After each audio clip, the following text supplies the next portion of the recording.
Hello, hello, hello, everybody. Happy. What day is it? Is it Wednesday? I thought yesterday was Wednesday. I thought yesterday was Wednesday. Today, Wednesday, hump day, the 4th. Second show we had. I played Billy Bean because it was 38 minutes on the first show. Lucky I got it not out because she has a second one that's 15 or 17 minutes. And a lot of good stuff again. Everything. I'm trying to keep up with them guys. Getting the intel out. I got finally some Michigan updates. This new guy on the channel I'm going to play. He has a couple fraud stuff from Michigan. And Georgia, I think I found more.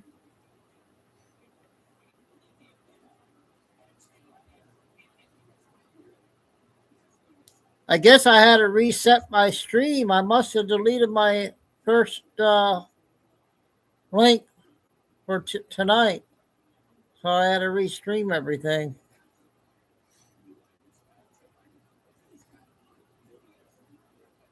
Oh my goodness, Daniel. You're the first one on the. You got a gold star today. Being the first one today.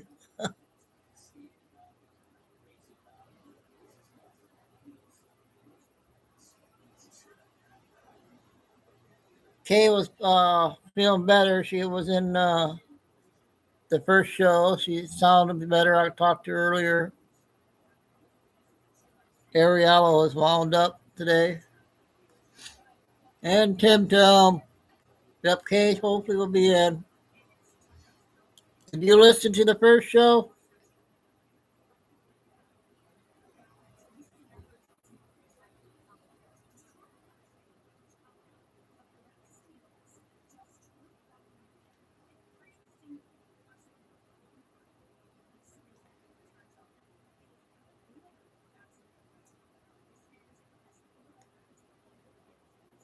I found something interesting on News Force.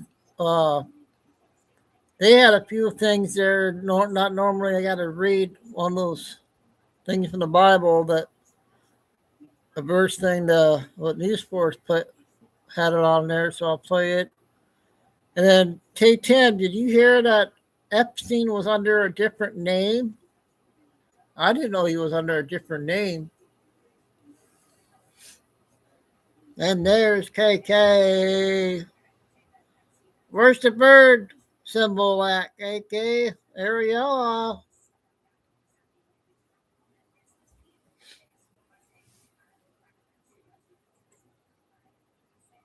I guess I deleted that first link, Kay. I had to restream it.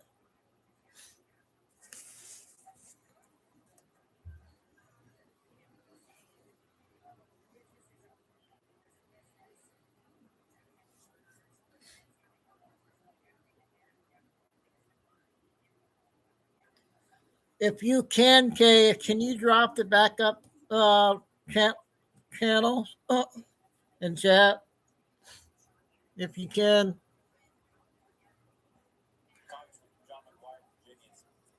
Because nobody seems to be signing over there.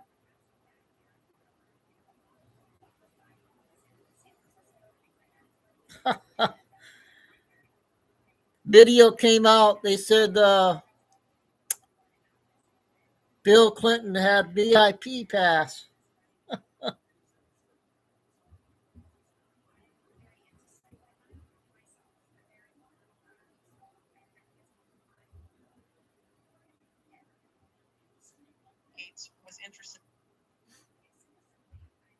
Okay, thanks, Kay.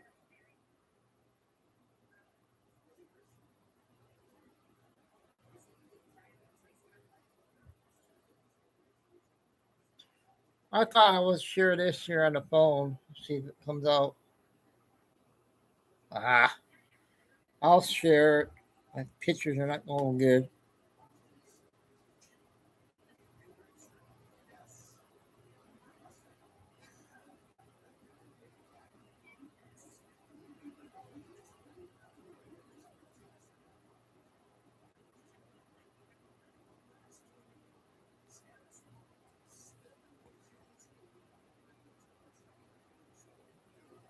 I guess so.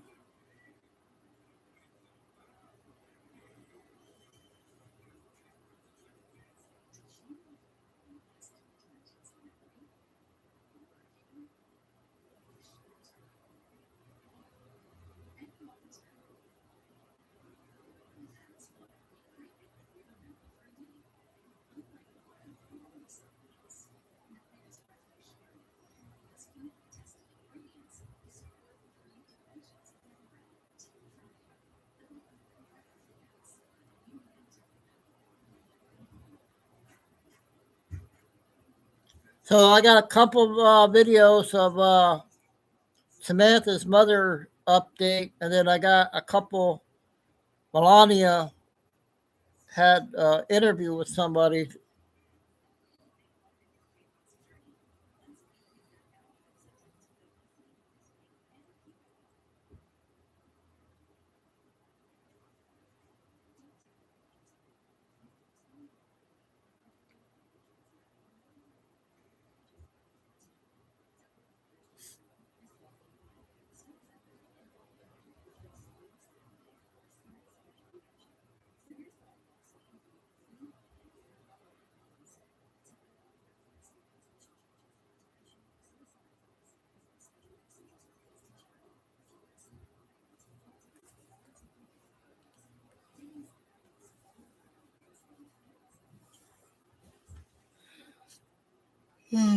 Well, it finally didn't snow today. Clear skies today. No wind.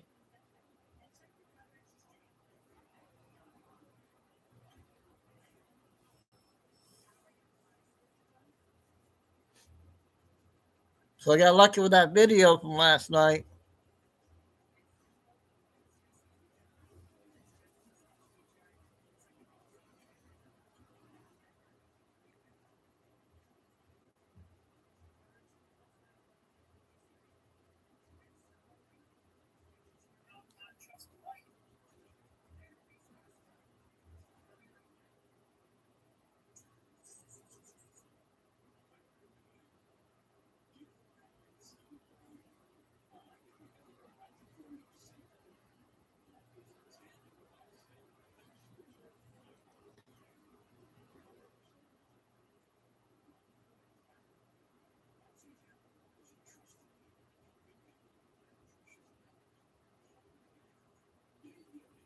Hopefully Ann will be in. I don't know what happened.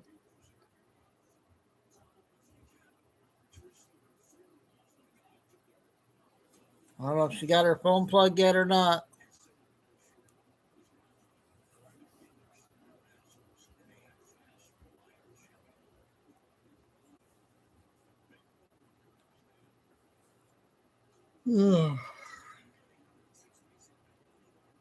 Okay, we'll be starting here shortly. Give it a few minutes.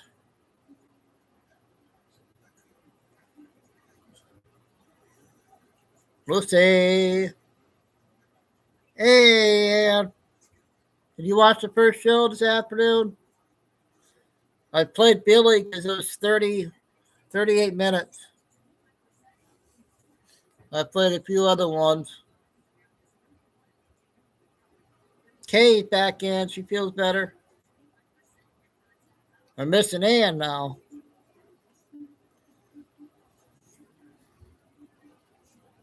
Got Terry still to get. I don't know what happened to Dragonfly. Okay, I got 10 after on the time there, so a little bit early, but I'm going to go ahead and get started. Hopefully, everybody will be getting in here. So, the first topic is about Samantha's mom. Not sure how that story's going to hold.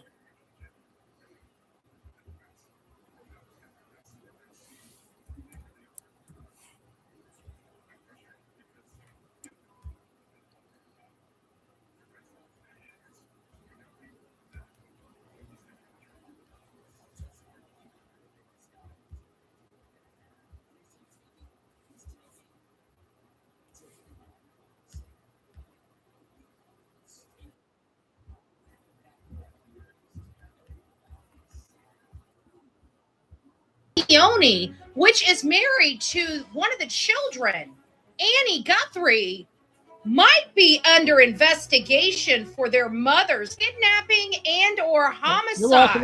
Many of you guys know that today's show, Savannah Guthrie's mother is missing, and there was blood observed outside of the home. And now Thomas, the son-in-law, is under investigation. Guys, this is a wild ride. You're going to want to stay tuned. Somebody knew this floor plan. Somebody knew where all the cameras were. They smashed the cameras, guys. Who was it? He was one of the last people that saw her alive. They have impounded their car. Him and Annie's vehicle that they dropped the mom off with has now been impounded for evidence. Guys, it is mind-blowing information that's being released right now about the case. You're going to want to stay tuned. Join me this morning on the YT at 9 a.m. to discuss this very matter. See you. Well, that's the first video update.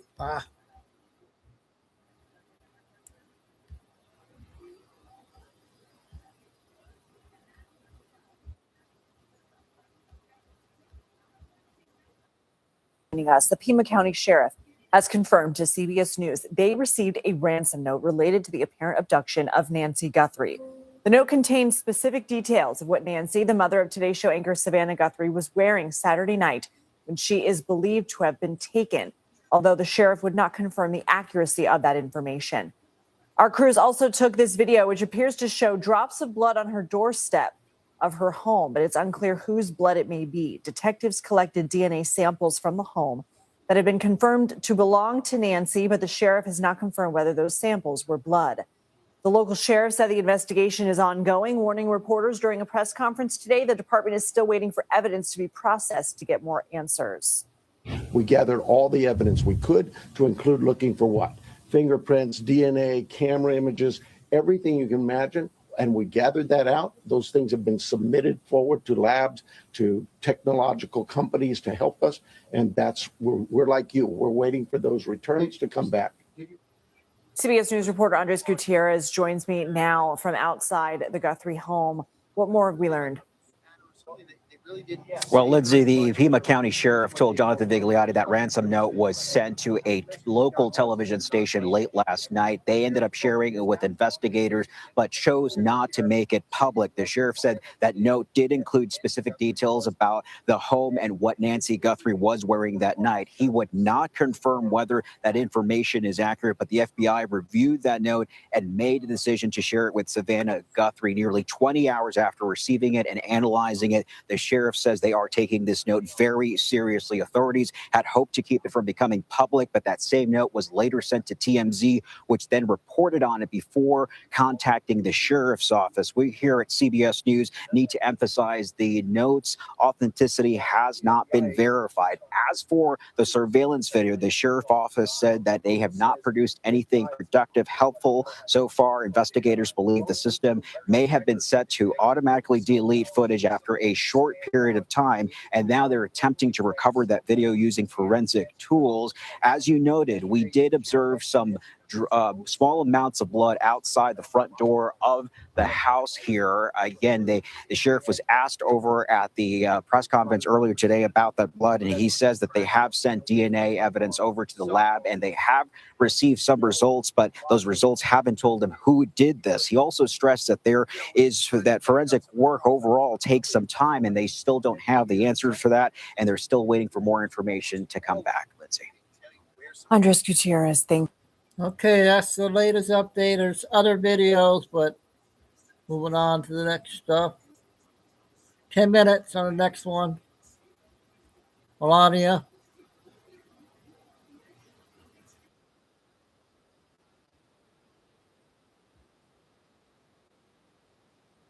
I would like to welcome Aviva Siegel and Keith Siegel in the White House.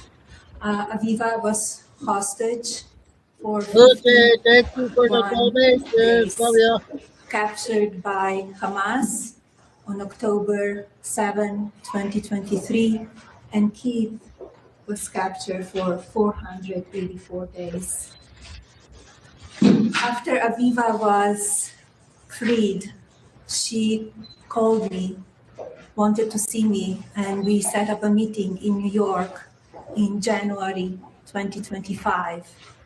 It was an emotional meeting, and it is captured on camera and available to see in my new film, Melania. It was very emotional. Aviva presented me with 2 of kids' books, and when I came home that evening, I gave it to my husband and informed him the situation. And I know he was fighting for all of the hostages. And as we know now, all of the hostages are free and home with the families. Aviva was a warrior. She is a warrior. She was fighting very hard for Keith. And I know he suffered a lot. I'm happy to see you healthy at home with your children, with your grandchildren, with your family. And I know you're giving back your time, your energy to other people. So thank you for that. Thank you. Would you like to say a few words? Yes. Thanks, Kay.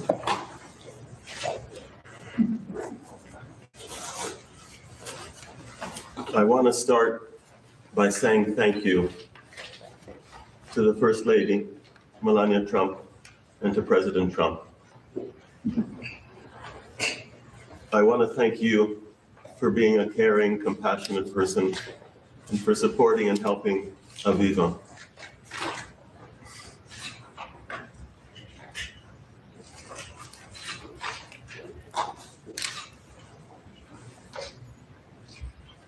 During those difficult days, and you helped her enormously in many ways. It's an honor, it's a privilege, and I'm eternally grateful, and I am very grateful to have the opportunity to say that to you in person, sitting next to you. I am eternally grateful to you and President Trump for bringing me home and for bringing all of the hostages back to their families.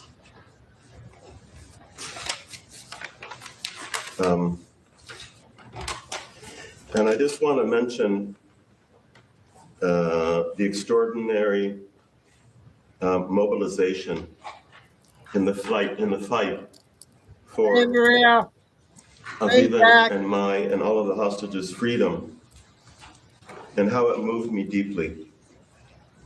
And it showed us the true meaning of holding on to hope, even in the most difficult moments. Now that I have regained my freedom, and I celebrated 1 year of freedom, being released from captivity this Sunday, I have committed myself to partnering with Israel, an Israeli humanitarian aid organization, to help restore hope for others. Giving back is a crucial part of my recovery and rehabilitation process. Aviva and I just came on Sunday from one of the world's largest refugee camps in Kenya called Kakuma. In Kakuma, Israel is providing access to clean water, hygiene, sanitation, and education to thousands of refugees that otherwise would not have any of those. The work of Israel has inspired me and given me a new sense of purpose. What a remarkable and amazing accomplishment, bringing all of the hostages back home. And we have a mission ahead of us to help others that are struggling.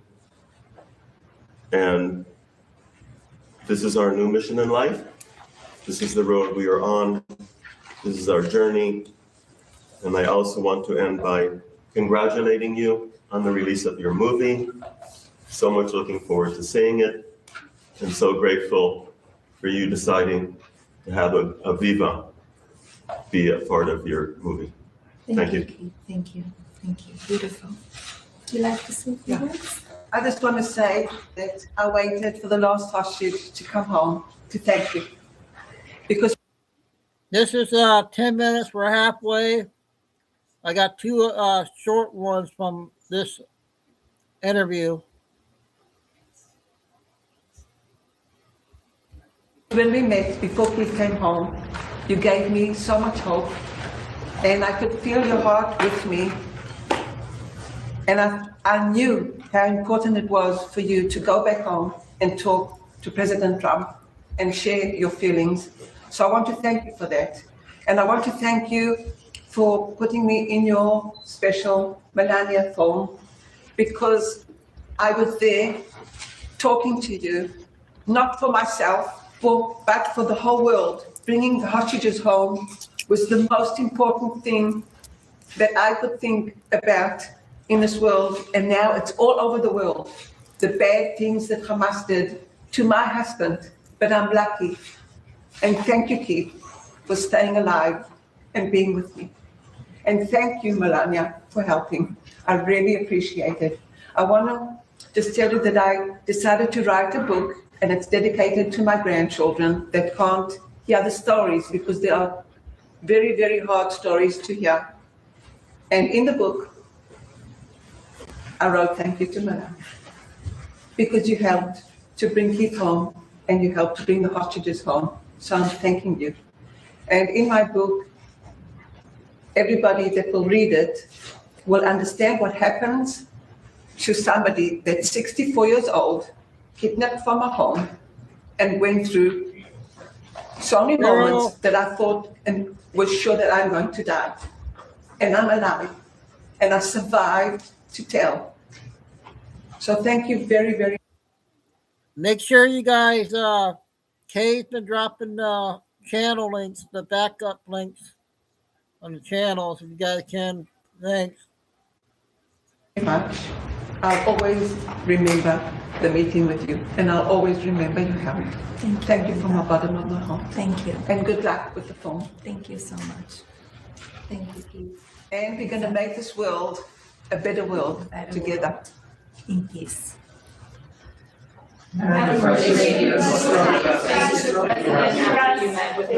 Sorry? What did you say to the president after your meeting with Mrs. Siegel? I gave him the two books that Aviva gave me, and I explained the situation where she thought that Keith was, how he was doing. She didn't have much information, but she knew how much he was suffering because she was with him for 50 days. And I explained to him everything, and I know how hard he was working to release all of the hostages. As President Putin agreed to release any more Ukrainian children? Has President Putin agreed to release any more Ukrainian children? I'm working on it. And we are in the process. So I hope we have success very soon. I will keep you posted. This is Why Right do you now. feel it is appropriate to use an official White House event to promote your documentary? This is not promotion. We are here celebrating the release of the hostages of Aviva and Keith. They were in Washington, D.C. They called me. They said they would like to come over to thank me and to give hugs. And that's why we are here. It has nothing to do with promotion. Thank you. Thank you. We are in context. You are contacted. Thank you. There's a call from an Iraqi survivor to have Ghislaine Maxwell move to a high security. Thank you, press. Thank you, press. We are here celebrating the release and the life of those two incredible people. So let's honor that. Thank you, everyone. Thank you, Brandy. Thank you, everyone. Thank you, press. Thank you. Thank you, guys. Yeah, I got a few more short ones, you guys.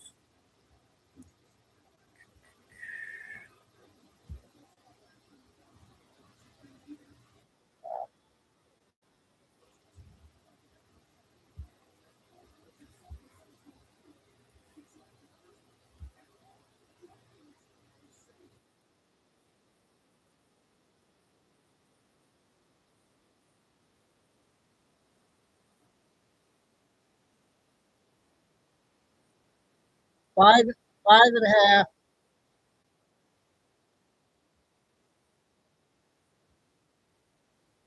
Not for myself, but for the whole world. Bringing the hostages home was the most important thing. All right. I guess I played the long video that covered almost the whole interview. So that was an important interview there. Okay. Yep. So, yeah, let's push that link, everybody. If you guys can sub to the backup channels, appreciate it. Thanks.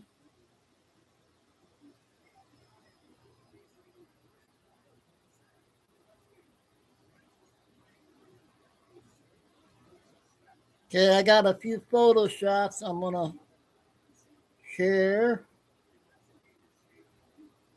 before the next video. This came off of News Force. Still nothing from Mel yet.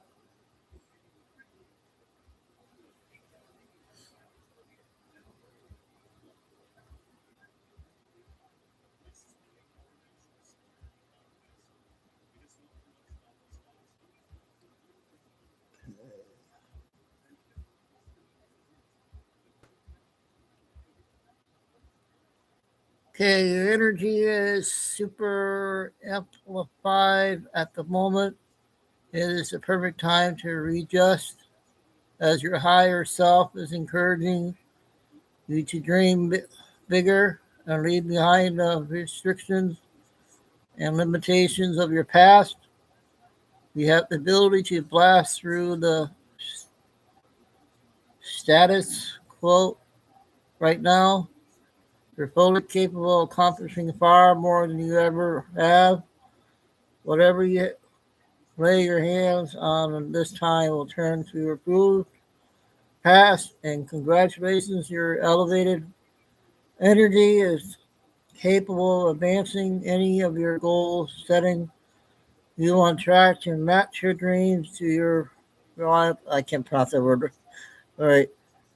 And this is your time. News Force had that one.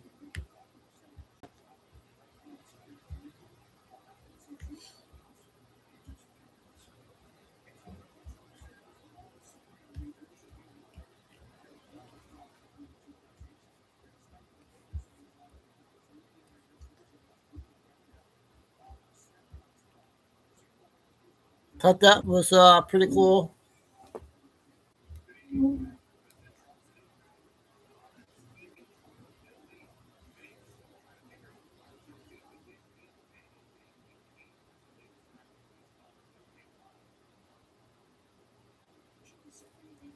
A few other ones I'm gonna.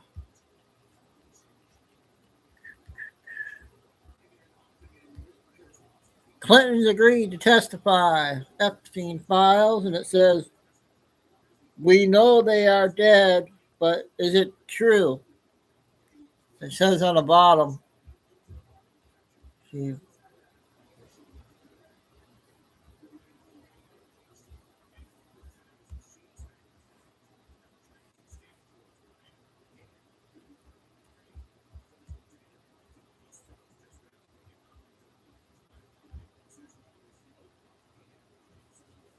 that's Epstein's name. Uh-oh. Chico.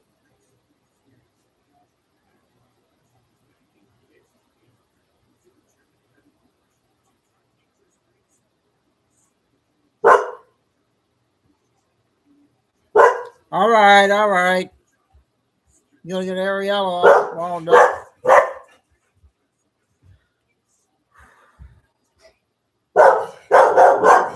Chico. Somebody's in the hallway. Instead of just exposing crimes all day, every day, can we get to the part where the criminals are arrested and justice is served?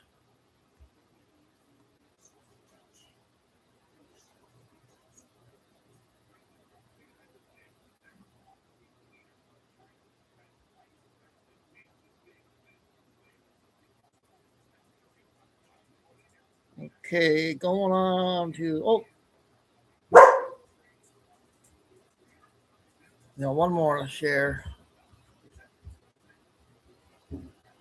You behave, Chico. I don't know what this means. 6 plus 3 equals 9. All the bases are converged there.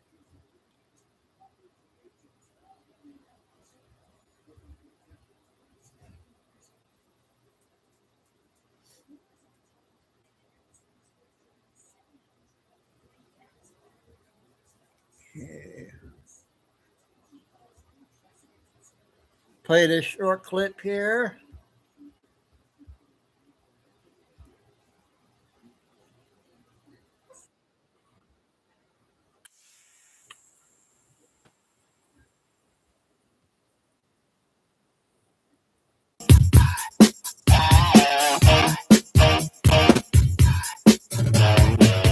Congressman John McGuire of Virginia sits on the House Oversight Committee. He joins me now. Congressman,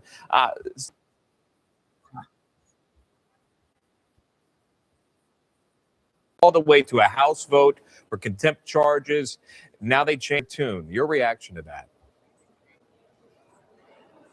Well, it's unfortunate it took a threat of criminal contempt of Congress, possibility of handcuffs for them to finally agree to come in. But I got to tell you, for the last 6 months, they've dodged and weaved and come up with every excuse. So I got to tell you, I'm skeptical. I believe it when I see it. I want to show you this if I can, because there is a response to Comer's statement. It was Clinton spokesperson Angel Arena saying in what you would say is a defiant post, and we'll show it to you. They negotiated in good faith. You did not. They told you under oath what they know, but you don't care. But the former president and former secretary of state will be there. They look forward to setting a precedent that applies to everyone. What is your response to that? Well, my response is no one is above the law.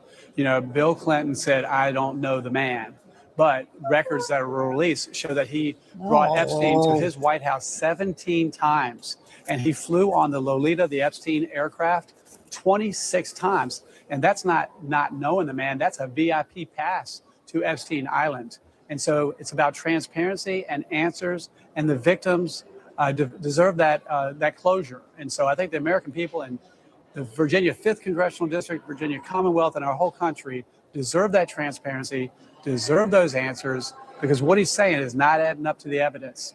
You know, there were more than 3 million documents that were released by the Justice Department recently.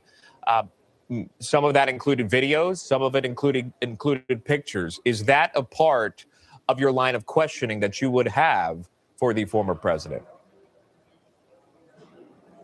Yeah, absolutely, because what he says is not what we're seeing. And you think about during the Biden administration, they had access to everything and they released 0 files. And this administration has released millions. But, you know, one of the things I want to know is how did this top predator, this guy who terrorized these victims, how did he infiltrate the highest levels of the U.S. government?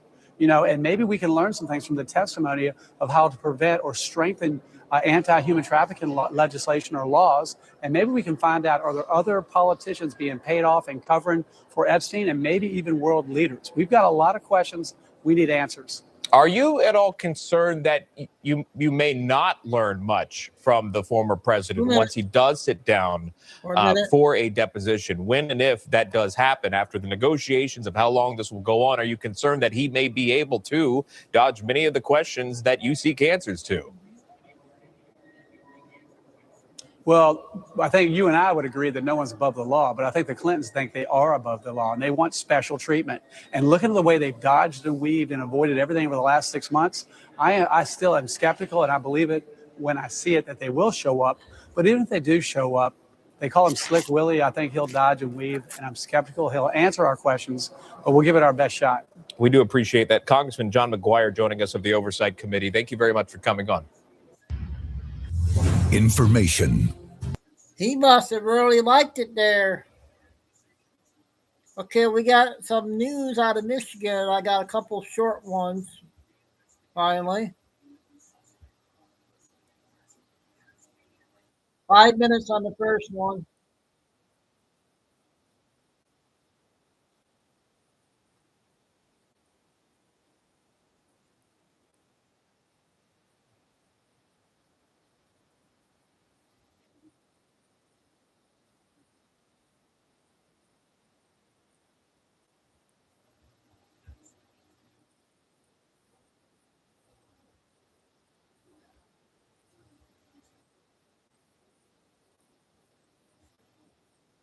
Ripping off an old lady, ripping her off.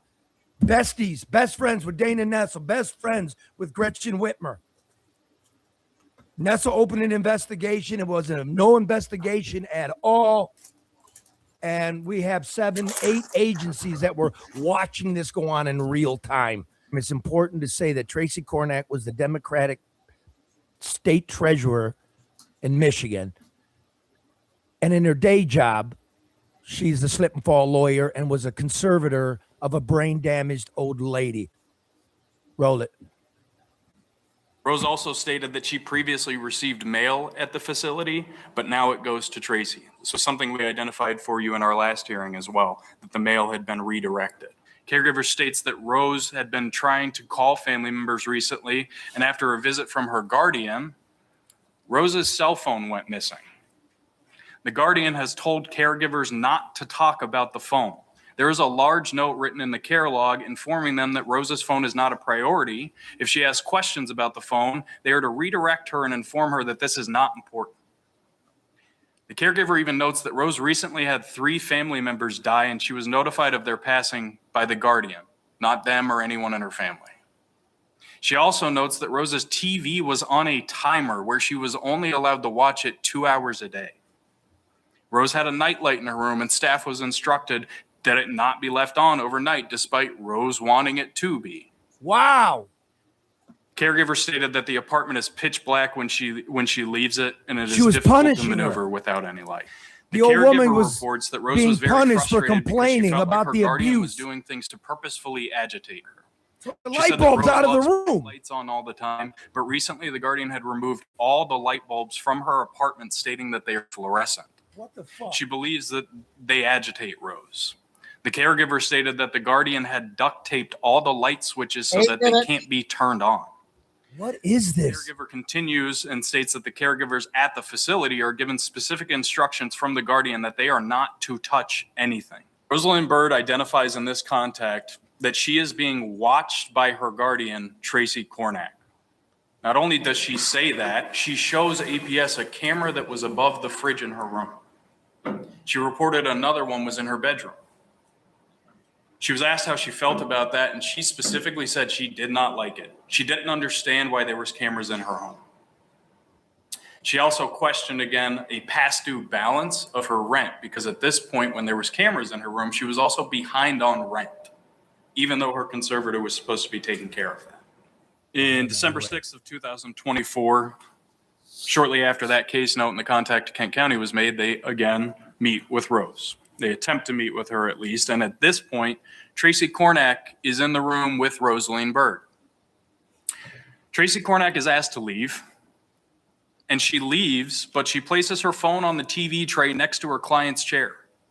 The APS investigator notes that the phone was observed to be recording the conversation in the room. What? The recording was stopped due to privacy being requested by Ms. Byrd, and Ms. Byrd reported that she dislikes Ms. Kornak and reported that she wants a new guardian. So again, excuse me. So Ms. Kornak attempted to record a private conversation between 2 individuals that she was not a party in, correct? After being asked to leave by the APS investigator, yes. Which is a crime, correct? Way ahead of you, Mr. Chair. Eavesdropping upon a private conversation is a 2-year felony punishable by a fine of not more than $2,000 or 2 years or both. Now's your chance to bet with me or against me on the big game, only on Fanatics Sportsbook. Hey, I have a question for you. Are you on prep? You should be. Click the link below. QCare's got you covered. The facts and the evidence in this case are so overwhelming. They not only completely corroborate the fact that Tracy Cornack was abusing and stealing from a senior who she was supposed to be taking the financial care of. They also point to the fact that because of her relationship with high-ranking elected officials, it appears that the Attorney General's office took a position of there's nothing to see here. Now, what that means, Charlie, is that this woman for 3 years continued to be abused, stolen from, while, quote unquote, there was nothing to see here. There's multiple agencies now who've done their own investigations, who've all come to the same conclusion that I have come to, based on the evidence that's available. All but the Attorney General's office. And when you hear the defense, when you hear the gaslighting, when you hear the defense by fellow House members that say things like, well, the Attorney General's office didn't have that information at the time. That's their damn job, Charlie. Their job is to go find that information. They're the leading #1 law enforcement agency in the state of Michigan. And the defense is they didn't have the information. I'm sorry. It infuriates me because this lady was completely taken advantage of, and it could have been stopped 3-4 years ago. I'm going to give you a list of agencies that were investigating this in real time. What you heard on those clips was Adult Protective Services case file in real time. They were watching this. The old woman knew it, told them, they were aware of it. There's accounting up the asshole. Oh, by the way, you have these documents. May I have these this week, sir?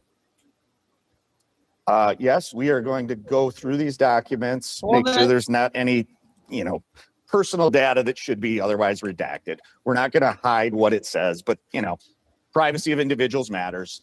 We're going to go through the information, and then we're going to release it to the media. And Charlie, obviously, you will be eligible to have that. Okay, excellent. Yes. Here's who was looking into it. The Attorney General who made it go away.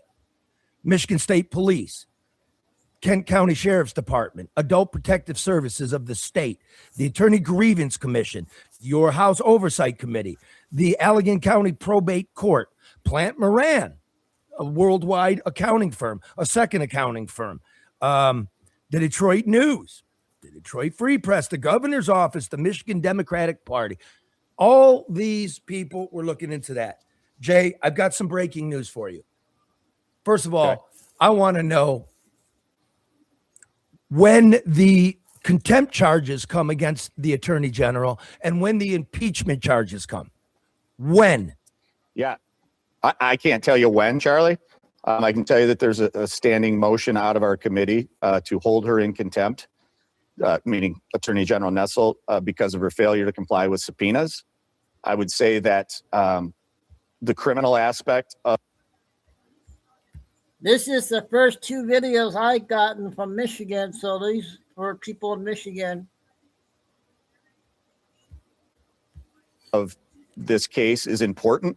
I believe the Kent County prosecutor is actively involved in the criminal aspect of this case.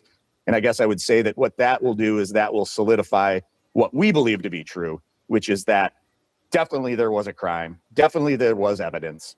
And the Attorney General's office, again, what I said, they're either wholly incompetent or they're corrupt. And I think that at that moment is when you could see, determinations by the House of how far this is going to get pushed. Okay, let me help you out here. I just got a call. The whole show's blown up. You can tell I'm agitated. Okay? Here's the breaking news, sir. I just received a call from the Kent County prosecutor. He is leveling felony charges. Felony charges. Are 2 you counts of from Michigan, embezzlement against Miss Peter? Cornack and 1 of false Peter. pretense. The charges are here. You're welcome. That's an emotional statement you just shared with me, Charlie. My heart's breaking, dude. I Because know although I know my- what time you put into this. I know what time I put into this. I'm telling you right now, Chad, I didn't expect the emotion to come at me that just came at me. Because the oversight's role is to oversee government, right? Oversee the actions of government, departments in government. And as much as I care for and have now, to some degree, an emotional attachment to Rose Bird, that's somewhat a secondary issue to what our role as the Oversight Committee is. However, I would argue that the actions of the Oversight Committee, at the end of the day, are designed to help benefit and protect the people of the state of Michigan, of which Miss Rose Bird was one of those people. And justice for Rose Bird, if that's what we end up getting out of it, I'll be able to sleep better at night. Wow. Okay, I got a second video, 10 minutes.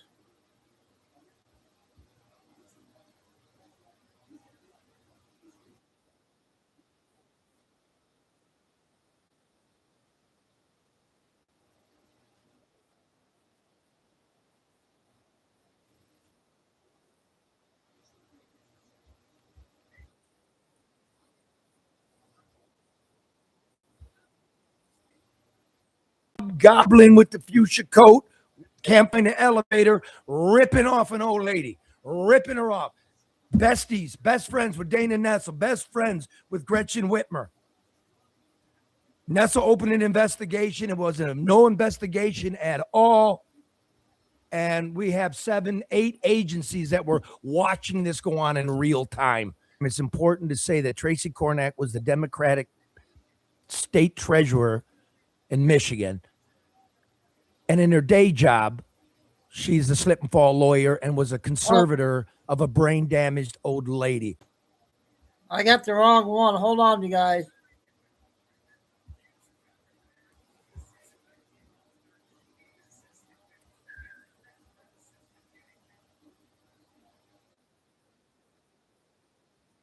This one is 8 minutes. 10 years. They don't know what they're doing. Do you understand that? Now, I don't care what a pack of weasels working at a dying newspaper thinks much about anything. But what I do mind is them using a Democrat hitman posing as a nonpartisan pollster in order to spread political propaganda. I'm playing both sides so that I always come out on top.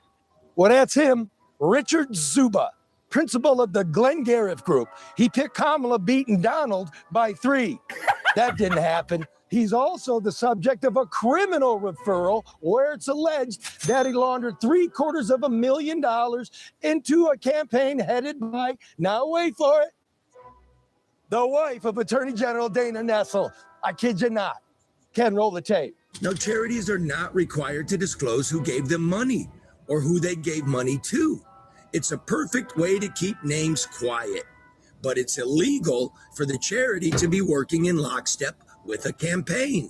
We will come for you. So the Secretary of State alleges it went like this. Donors gave money to a registered charity called Bipartisan Solutions, or BS for short. BS then gave money to Nessel's wife campaign committee called Fair and Equal Michigan. Then Fair and Equal Michigan turned around and cut a 5-figure check to Freddie's company the very next day after getting the exact amount of money from BS. Sounds like a get-rich-quick scheme. Yes, thank you. You will get rich quick. We all will. And then Nessel made the charges against her wife go away. And now she's facing charges in front of the House of Representatives. And the news is pollster? Those weasels never told you about them. It's not a lie, if you believe it. And the most sure way to cancel your subscription to the news is to cancel your credit card. And remember, if you can't sleep, get the news. If you want the news, enjoyer.com. Still 100% free. And in my channel ads too. It's easier than ever with Ads Manager. Sign up today.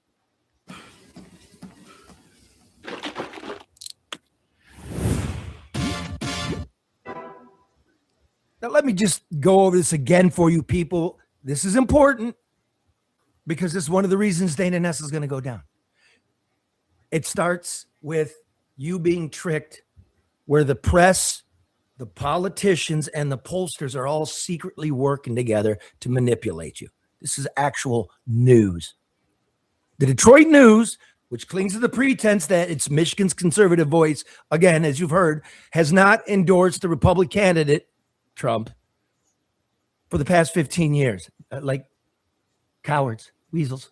I mean, you know, that's fine by me because I don't read the paper anyhow. I canceled it years ago. Most people have. But occasionally, the news publishes something that makes its way around and gets repeated often enough that it becomes the general consensus. Things like political polls. Now, Richard Zuba, as you saw, founder of the, listen to this, because they're not gonna fix any of it. So remember this and be smart. Richard Zuba, founder of the Glengarriff Group, is the pollster for both the News and WDIV. They quote him in print. They interview him on TV. They write things like this from Richard Zuba. Mike Duggan is a kingmaker in the U.S. Senate race. Michigan race for governor deadlocked. What the paper hasn't told you is that Zuba is the subject of a criminal referral drafted by Secretary of State Jocelyn Benson, no less, accused of raising and laundering more than $750,000 into the campaign coffers of a 2020 gay rights campaign co-chaired by Alana McGuire. It's no small detail that McGuire is the wife of Attorney General Dana Nessel, a hyper-partisan Democrat. For her part, Nessel stands accused by the Michigan House Oversight Committee of tanking that investigation into Zuba and her own wife. Nessel herself may soon face impeachment charges by the House of Representatives. Follow me so far? To this day, the Detroit News's political writers have not disclosed the incestuous affair to the public. Zuba, it is alleged, was the paid middleman who collected dark money from DTE's political arm and funneled it into McGuire's campaign. Instead of divulging his name, the paper uses the name of Zuba's now defunct advocacy organization, Bipartisan Solutions.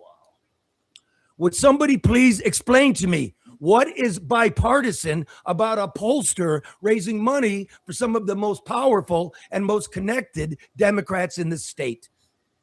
And I ain't a Republican. I'm just giving you the truth. So don't send me bullshit on social media. Either accept it, consider it, or fuck off.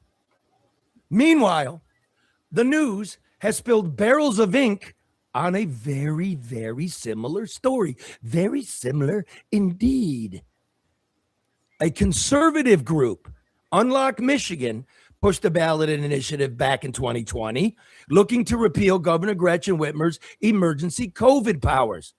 People involved with raising money for that initiative were criminally referred by Benson to Nessel, accused of laundering dark money in order to conceal donor identities.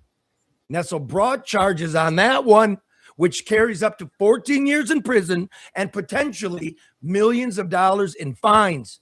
That case is in the courts. It's ongoing. Somebody's fighting for her life, and the News can't get enough of it. But the case of the Attorney General, her wife, and the nonpartisan pollster? This guy's okay. Does a good job. We don't have a sound effect? I Okay, can there edit you go. and post. Never heard. I don't know. Sounds like a story to me. But there's another question.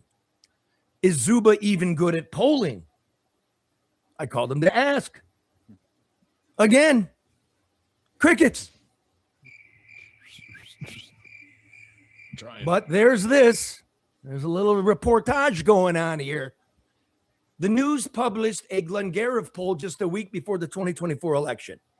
Zuba had Kamala Harris beating Donald Trump by 3%.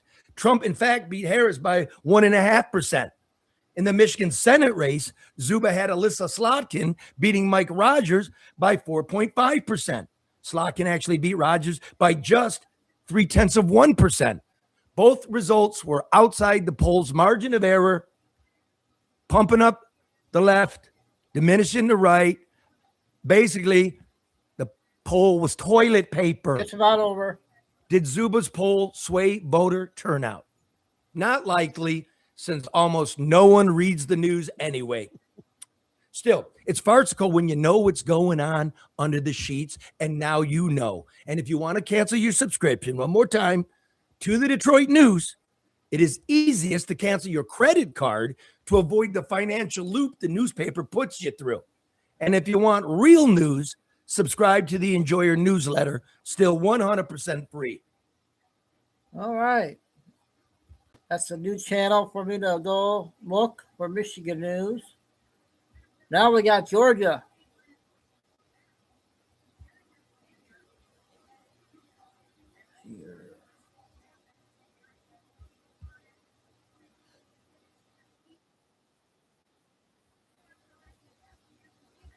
Billy Bean will be next.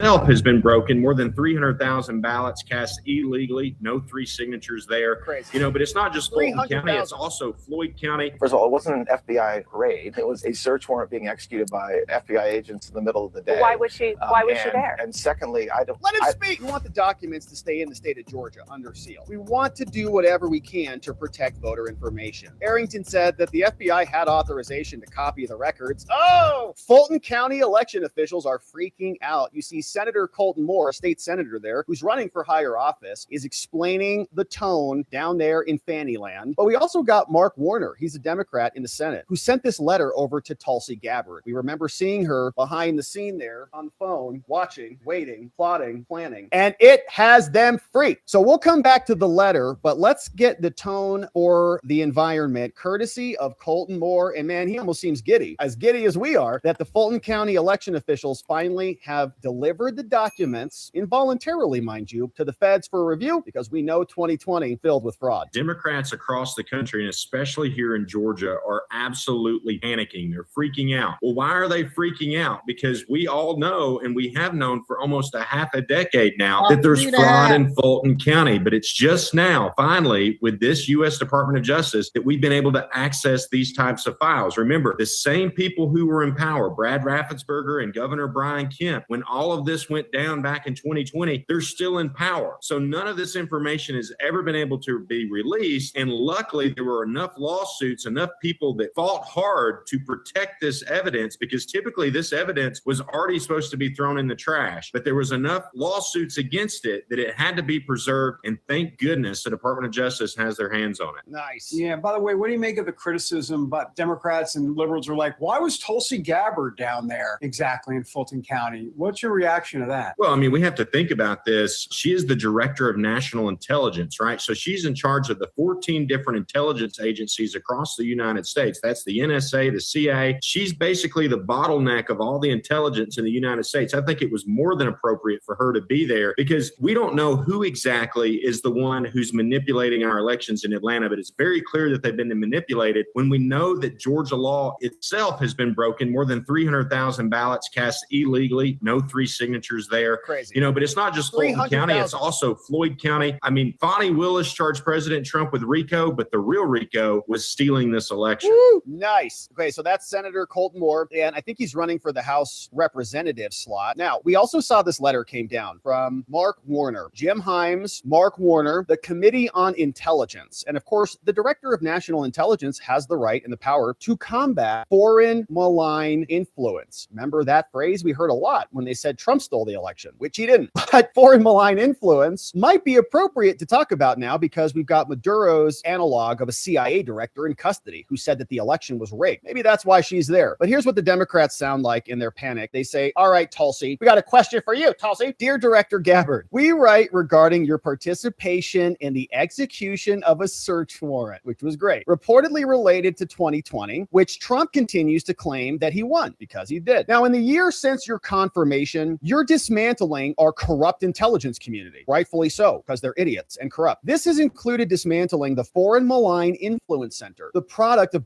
Very clear that they've been manipulated. Okay, that's another update from Georgia.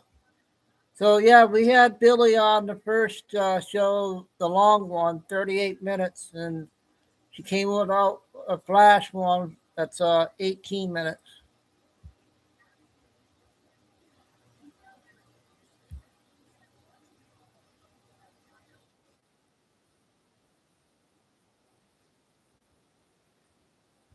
Self-employment to W-2s. Pay only $150 to get your taxes done by a local expert. Did you hear about Wonder Man? Wonder Man. Wonder Man? Wonder Man. Wonder Man. What? Welcome to Truth by Billy Bean. Today's date, February 4, 2026, time in Texas, about noon. So we see the sun going into a period of chaos, and we are seeing reflected on Earth a war cycle. So that's going on. So we had early this morning, we had an X4, another X. We're seeing a CME come in that NOAA predicted for tomorrow or the next day, but it's in today, February 4. It's going to give us a G2 geomagnetic storm, probably a KP index of about 4. So that's going on. And we have this. So we have from BP Earthwatch, we had a 4.2 today from the same sunspot, 4366. We've had the previous X's from the past previous days. BP also raises the possibility of a Carrington-like event. We have this from Space Weather. Yeah, the G2 KP4. And this CME today, February 4, is from the previous X flare that was 8.1 to 8.3 by some sources a few days ago. So this 4.2 that we had today has not yet put out a CME. So that's going on with space. And we have this reported by Fox News. President Trump is triumphing in his pledge to the American people to get the illegals out of our nation. Tom Homan, we know, took over recently in Minnesota. He's been with Border Patrol, I believe he said 30 years. And he is stating that he is having unprecedented cooperation in Minneapolis and other Minnesota counties with the local police, giving up or calling ICE.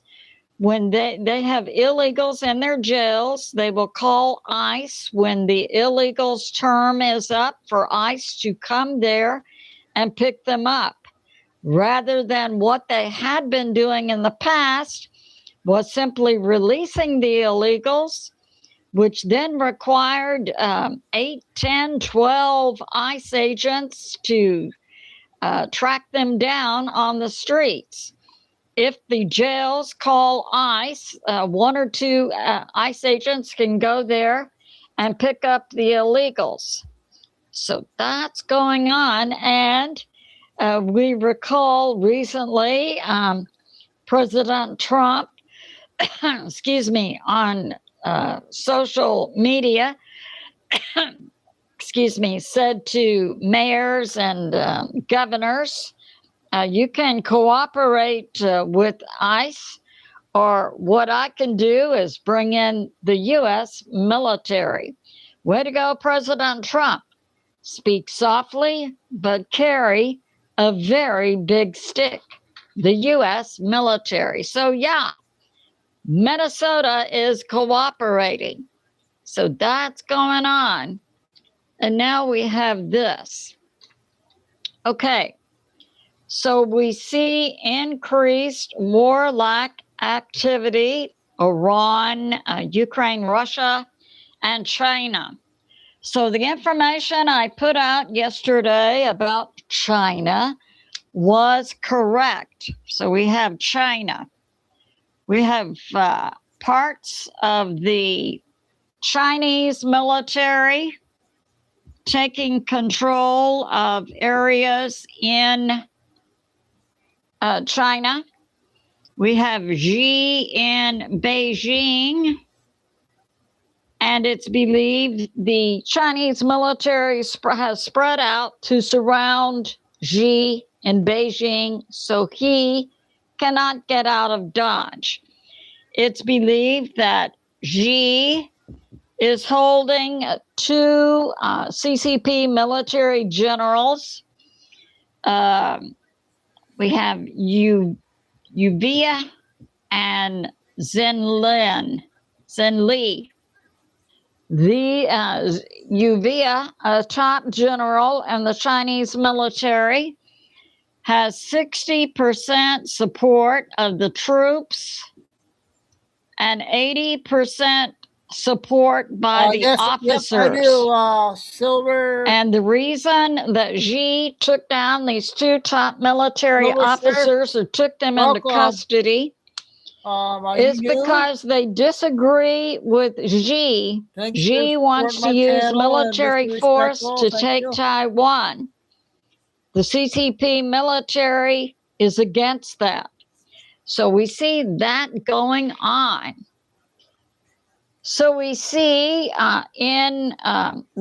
reported since the 1st of February inside China, reports of explosions in the sky. Doc! Oh, I need your help. Mabel, I'm in the middle of class. A class that you... And troops armed troops are being seen on Chinese streets, which according to a Chinese Silver, we like to ask what states people are from. You don't mind? Thanks. And I'm from Michigan. Yep, Michigan. We got a lot of Texas and Florida. Chinese expert is very strange. Now, there's 3 theories being put forth for why the Chinese military moved to their borders. That happened in the last 24 hours. But the most believable theory is that the CCP and the Chinese military Michigan are Silver. Coordinating from Alabama, a response against Xi. It is not being characterized as a coup. So apparently they want Xi to release the 2 generals. And Xi also is trying today in an emergency meeting of the government being held today, Xi is trying to get the government to move against these 2 generals. So what the people of China are seeing move are tanks, troop carriers, missile launchers, armed helicopters, armed soldiers are in city streets. So we see in China a tug of war between Xi and the government against the Communist Party, CCP, and against the Chinese military. So that's going on. And it's who ordered the military moves. It's believed they were coordinated between the military and the CCP, not Xi. And for the new people, Kay dropped the channel link to my backup channels. Make sure everybody she dropped it in the chat or in the description box for my backup channel. This has been my big channel. Thanks. Thanks, Kay. And forces are loyal to the General Zhuvia, and they are making a move, it is believed by Chinese experts, against the loyalists who support Xi.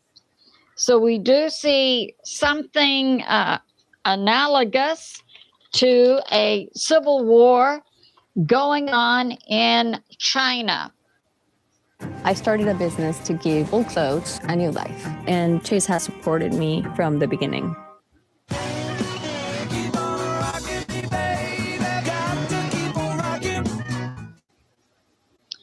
And Amen. There is a Chinese person, a journalist or podcaster in Europe who in the past 24 to 48 hours broadcast information to inside China that if any of the troops or officers and their families needed a way out of China, to contact him.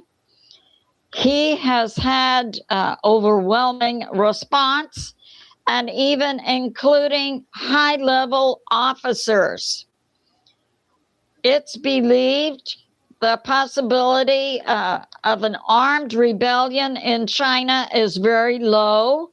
We know the Chinese people are not armed, but information is coming out that even though this UVIA has 60% support by the troops and 80% by the officers, generals in China do not have direct control over a large number of troops. So you have generals, and then you would have a next level, and then a next level, and a next level. Generals only control a small group, as do the descending levels of officers in the military, and generals and these next levels of officers also do not control the weapons. So we see a setup by the CCP to virtually neuter the military, so the military cannot bring against a coup against the CCP or the government. So that is going on in China right now. And that would necessarily certainly affect militaries around the world, including the U.S. military and Russia. Now, we have Russia today. So we have Russia, Ukraine. We have the Black Sea right here, Krasnodar. We have coded messages coming from Russia to their subs in the Black Sea. And you would need a current Russian Navy code book to know what is being said. So that's going on. And we have this. And yeah, so the emergency meeting in China's government is today. And we have, from Alex Cristoforo, that the U.S. government is putting out information about a communist-like move by certain nations in Europe to, one, control elections, and number two, go full stop 1984 Big Brother control of media. And the elections, the U.S. House of Congress is putting out that appear to be fraudulent, include elections in France, Netherlands, Slovakia, Moldova, Romania, and Ireland. And the nations who are going full stop Big Brother to control media, and that they want, these European nations want to put in effect laws that describe and control what the governments call misinformation. You can only speak for the government. You cannot speak against the government. And this includes Spain, France, and Greece. So we see that going on. And we have this, Saudi Arabia. So now we know we have Iran. So this is Saudi Arabia. Big journeys begin with a single step, like switching to Progressive and saving hundreds. Hey, buddy. It's been a minute. There's only one Ozempic. Saudi Arabia has U.S. military bases, and Saudi Arabia has agreements with the U.S., as do many other Middle Eastern nations. Sure, they do investment in the U.S., but in exchange, the U.S. military guarantees their military defense.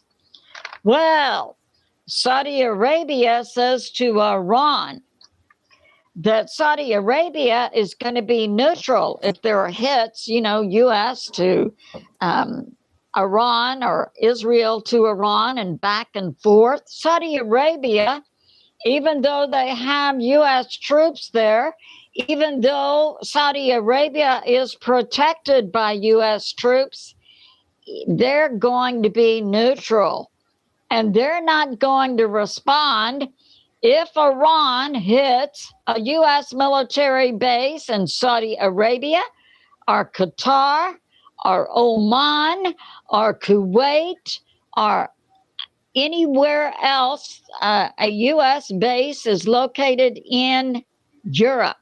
President Trump, you might want to take a double look at any agreement in the future you have with Saudi Arabia.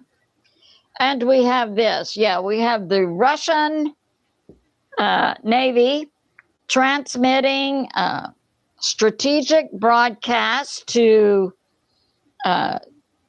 Russian subs in the Black Sea from Krasnodar. And they are transmitting in very low frequency and about a 10-mile distance, which is to reach subs, Russian subs. They are sending out the message in FSK Morse, and you would need a current Russian Navy code book to decipher. So that's going on. And we have this. So Russia today has made a public statement that Russia will continue the war in Ukraine until Ukraine accepts all Russian terms. The Russian terms include no ceasefire, no foreign troops in Ukraine, no coalition of the willing troops in Ukraine, and no foreign missiles inside Ukraine. So we see China and Russia, and for that matter, the U.S., also engaging in what appears to be preliminary steps towards some type of conflict. So that's going on. It's good to be in prayer for America, President Trump, the U.S. military, and world peace. I love you, and I'll see you soon. Okay, we got two big ones from Billy today. I played on the first show. The next two are going to be 4 minutes. First one, I'm not sure if it's okay or not. Let me know.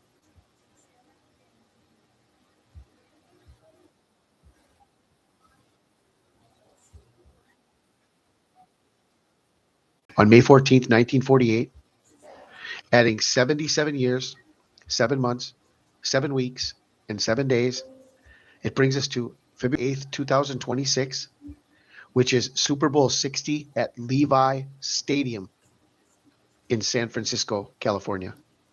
Levi and the pattern of the sevens. Is this a sign for Super Bowl Sunday at Levi Stadium, February 8th, 2026? What do you guys Connected think? to the tribe of Levi, the Levites being the ones over the temple and over the sacrifices. 7 in Scripture, the number 7 in the Bible is not random, it is not decorative, and it is never accidental. From the opening pages of Scripture, 7 means something very specific. Creation and completion. God works for 6 days, and on the 7th day, he stops. Not because he is tired, but because his work is complete. And that 7th day is different. It is set apart, it is holy, it belongs to God. That becomes the pattern for everything that follows. Enter the tribe of Levi. Levi is not the 7th son of Jacob, but Levi functions like a 7th element within Israel. Levi receives no land, no territory, no inheritance. Instead, God says, I am your inheritance. And Levi is set apart just like the Sabbath is set apart. That should sound familiar because that is exactly how the Sabbath works. The Sabbath produces nothing, it owns nothing, it exists outside ordinary labor. And yet it is sustained by the other 6 days. Levi is the Sabbath among the tribes, set apart, supported by the rest, belonging uniquely to God. God's calendar of sevens. Now listen carefully to how time itself is structured. Israel's calendar is built on sevens. Every 7th day is the Sabbath. Every 7th year is the sabbatical year. 7 times 7 years is the Jubilee. And who guards this sacred rhythm? The Levites. The Levites oversee the 7 feasts of Israel. Passover, unleavened bread, first fruits, Pentecost, trumpets, atonement, and tabernacles. Moments of repentance, moments of cleansing, and moments of joy. Levi is the protector of God's clock. The number 7 in the rituals. And here the number 7 becomes unavoidable. This is interesting, huh, The blood you was guys? sprinkled 7 times. The oil was sprinkled 7 times. Cleansing periods of 7 days. Priests consecrated for 7 days. Again and again and again. Why? Because holiness is not rushed, and restoration follows God's rhythm, not ours.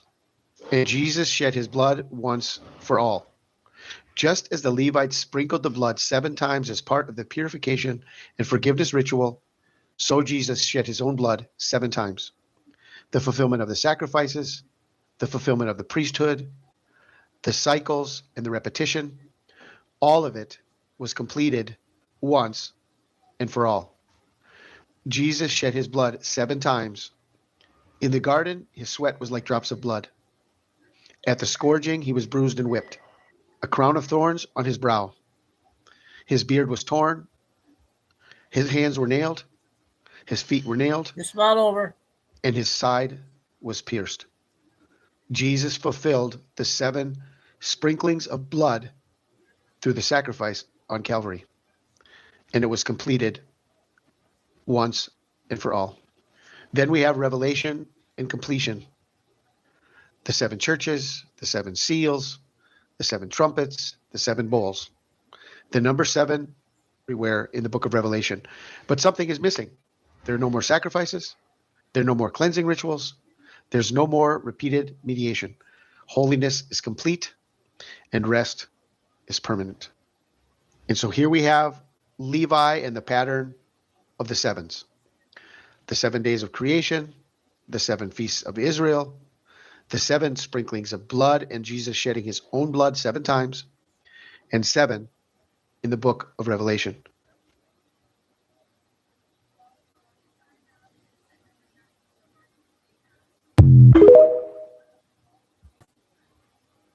Interesting. Next one's a short one, and I got Q video. Then I got that one new guy that's got update just an hour ago.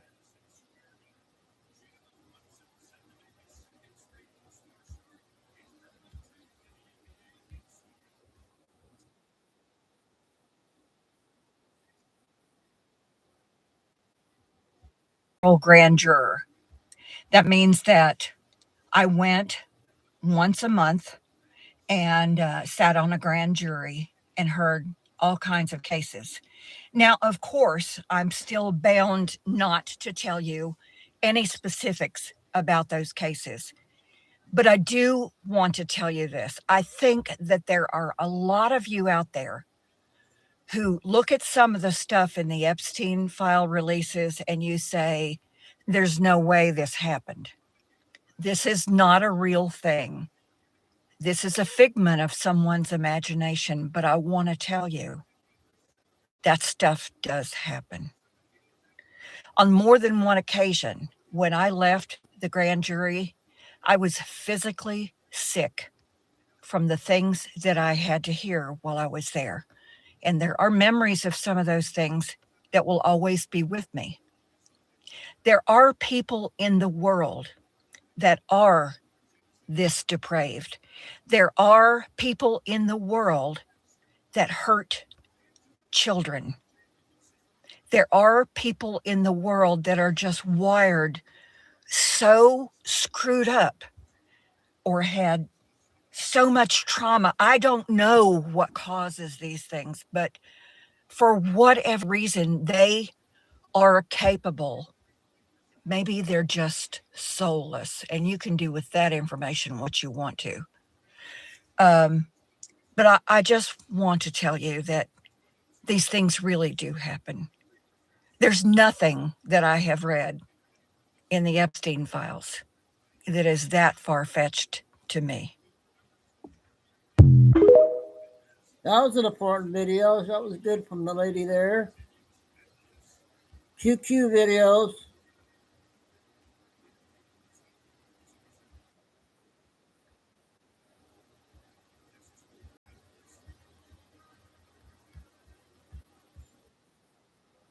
And gives us hope in the American justice system. Now, like I said, I know she's not moving as quickly as you guys, many of you guys would like her to, but she is moving perfectly. She has been fair. She has been balanced. She hasn't rolled over and given Donald Trump everything that he wanted, but she has also been very wise, and I am so thankful for her. She gives me hope of things to come. So yesterday we had a meeting of the minds. Trump is trying to get Jack Smith dismissed off the case, making a very good argument, his attorneys have, that Jack Smith is an illegal appointee. That's good. So the premise on that is they are saying that his appointment needs to be confirmed by the Senate. So they say he should be called a principal officer. So the way that it works is that the president appoints or nominates someone as a U.S. attorney. The Senate has to confirm that. And that didn't happen. And we've never seen a special prosecutor who was not a U.S. attorney. Now, as a U.S. attorney, you are bound to Senate oversight. In addition to that, you have a budget. And in addition to that, you work independently under the supervision, obviously, of the DOJ, but you are having to be confirmed.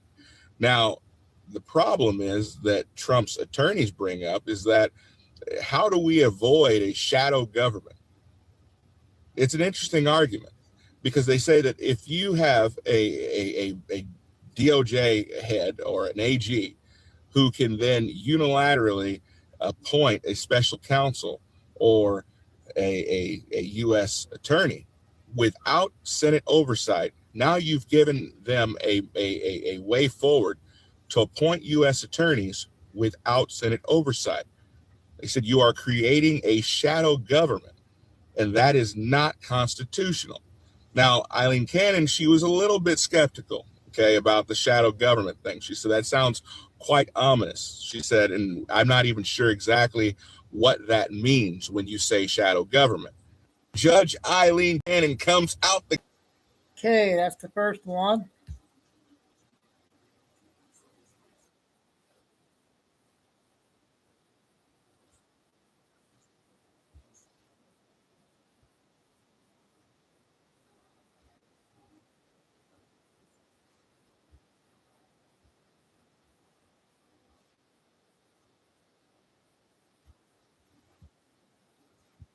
is saved. I know that sounds like a huge promise, but I'm about to explain it to you here real quick. Now, I want to get something straight. I feel like there's been a lot of people that have maybe misunderstood myself or misunderstood the goal of this channel. For those people that are new, that haven't been following this channel for a long time, they have to understand that I am not a all-out Republican. I am not an all-out, I'm not a Democrat at all, but I am common sense and I am a constitutional conservative. I do not care so much about parties. I care about the country. I don't like the idea of a uniparty, of systems that work behind the scenes in order to create an elite class and a servant class. I'm against it 100%. So when you hear me talking about things that I feel the Democrats are doing wrong, understand why. When I talk about things that the Republicans are doing wrong, understand why. I'm not trying to tear down anyone except for the elites. So now that we have that straight, so what we've been calling for a very long time, along with Trump, is a passing of the SAVE Act. The SAVE Act is designed to ensure that illegals cannot vote. Only American citizens can vote in national elections. Okay, so federal elections, you have to be a citizen. I know there's a law, but what they are trying to do is enforce that voter ID be shown in order to vote for federal elections. Now, the crazy part about this is we've always heard in politics, you try to stick with the 80% issues. You try to run with those because very rarely does 80% of the country go along with anything.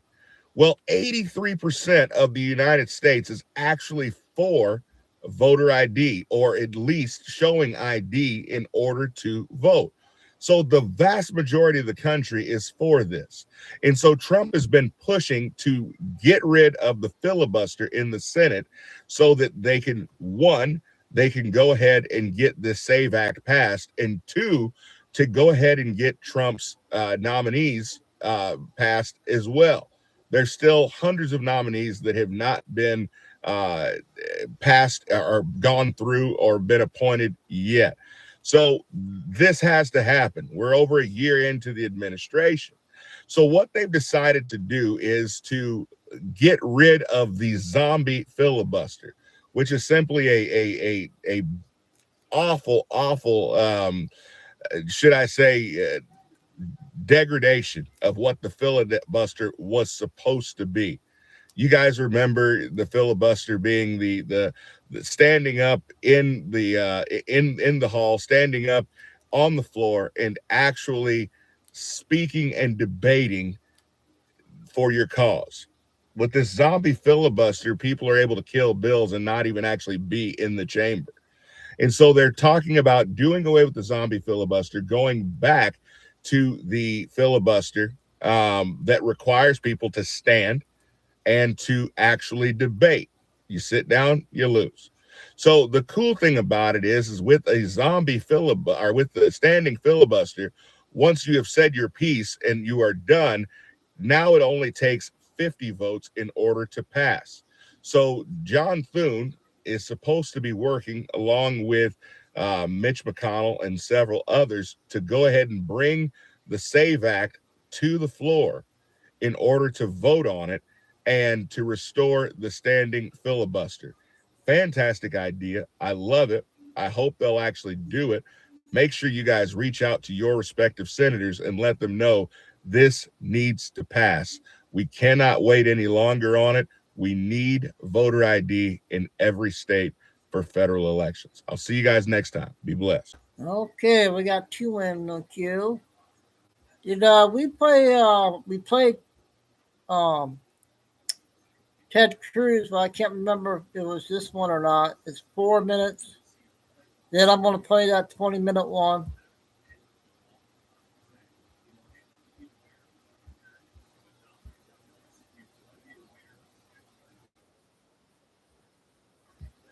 Yeah, I think I did play this one. I don't know, Ted. You remember this? I have no idea the history of this land, of this where we're sitting today. Nor do I, Senator. So that speaks volumes that neither of you are willing to say, hell no, we're not on stolen land. And I will say at the Grammys, when you see an entertainer say, nobody is illegal while we're on stolen land, and then you see entertainers leap to their feet clapping so excitedly at the notion that America is fundamentally illegitimate, it starts to convey that the entertainment world is deeply corrupt. And I will point out that same singer who says no one is illegal on stolen land promptly went back to her $14 million mansion, and somehow that stolen land she wasn't concerned about, just the United States of America. Look, Netflix has long been a left-wing company. Your founder, Reed Hastings, is one of the biggest Democrat donors in the country, including giving millions recently to the massive gerrymander in California, making it one of the most gerrymandered states in the union, because your founder desperately wants a Democrat House of Representatives. Susan Rice from the Obama White House is on your board of directors. You guys gave $50 million to the Obamas, as far as I can tell, to produce no discernible content whatsoever. How would you tell a Texan sitting at home to feel comfortable? CNN is already a dumpster fire. There's nothing resembling objectivity. There's nothing resembling journalism anymore. How are people at home how should they feel even remotely confident that if this merger happens, the combined entity would not simply be a propaganda outlet pushing one particular political view with much greater market power than you have now? Well, sir, we would fail. We would fail pushing a political view or propaganda. We deliver entertainment to consumers. Our consumers see our business pretty much the way they see America. About 40% conservative, about 40% liberal, about 20% don't know. And when they turn on TV, they're tuned in to be entertained. And if we fail to entertain them by trying to promote propaganda or something else, or anything other than entertainment, we fail. Mr. Campbell, same question to you. We see the world very similar.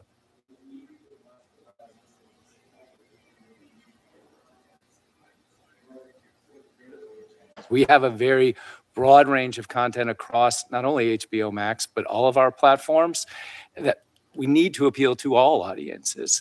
Our content ranges from Hard Knocks from the NFL to shows like Deadliest Catch and Gold Rush. It's a very broad collection of programming that represents broad interests across America. You have a wide range of programming on HBO. Name one program that is designed to appeal to conservatives.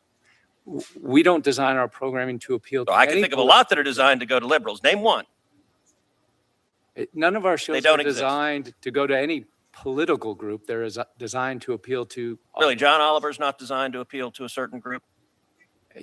It's a program for which there's. You just said none of your program is it. Look, let me ask you, do you think CNN is fair and balanced? I do believe CNN is a fair. So when CNN showed riots and fires behind them, and you put a chyron, mostly peaceful but fiery protest, was that journalism? Sir, I'm not involved with CNN, and in fact, they're not part of this transaction, but they have an independent editorial board. They have independent news gathering. We don't direct. They have no independence other than hating Donald Trump, which is why their viewership numbers have plummeted, because they don't actually report news. They instead engage in very biased propaganda. And I will say the truest words you said a minute ago is when you said, with respect to Mr. Sarandos, well, he and I see the world in very much the same way. That is exactly the problem, that in the world of journalism, it should not be propaganda. In the world of entertainment, there is a reason why entertainers who are even slightly right of center get blackballed in Hollywood, writers get blackballed in Hollywood, actors get blackballed in Hollywood. And I've heard nothing today to give me any confidence that this merger would do anything other than make that problem much, much worse. Are we right now on stolen? Okay, another good one from Ted there. All right, this video just came out a little bit ago.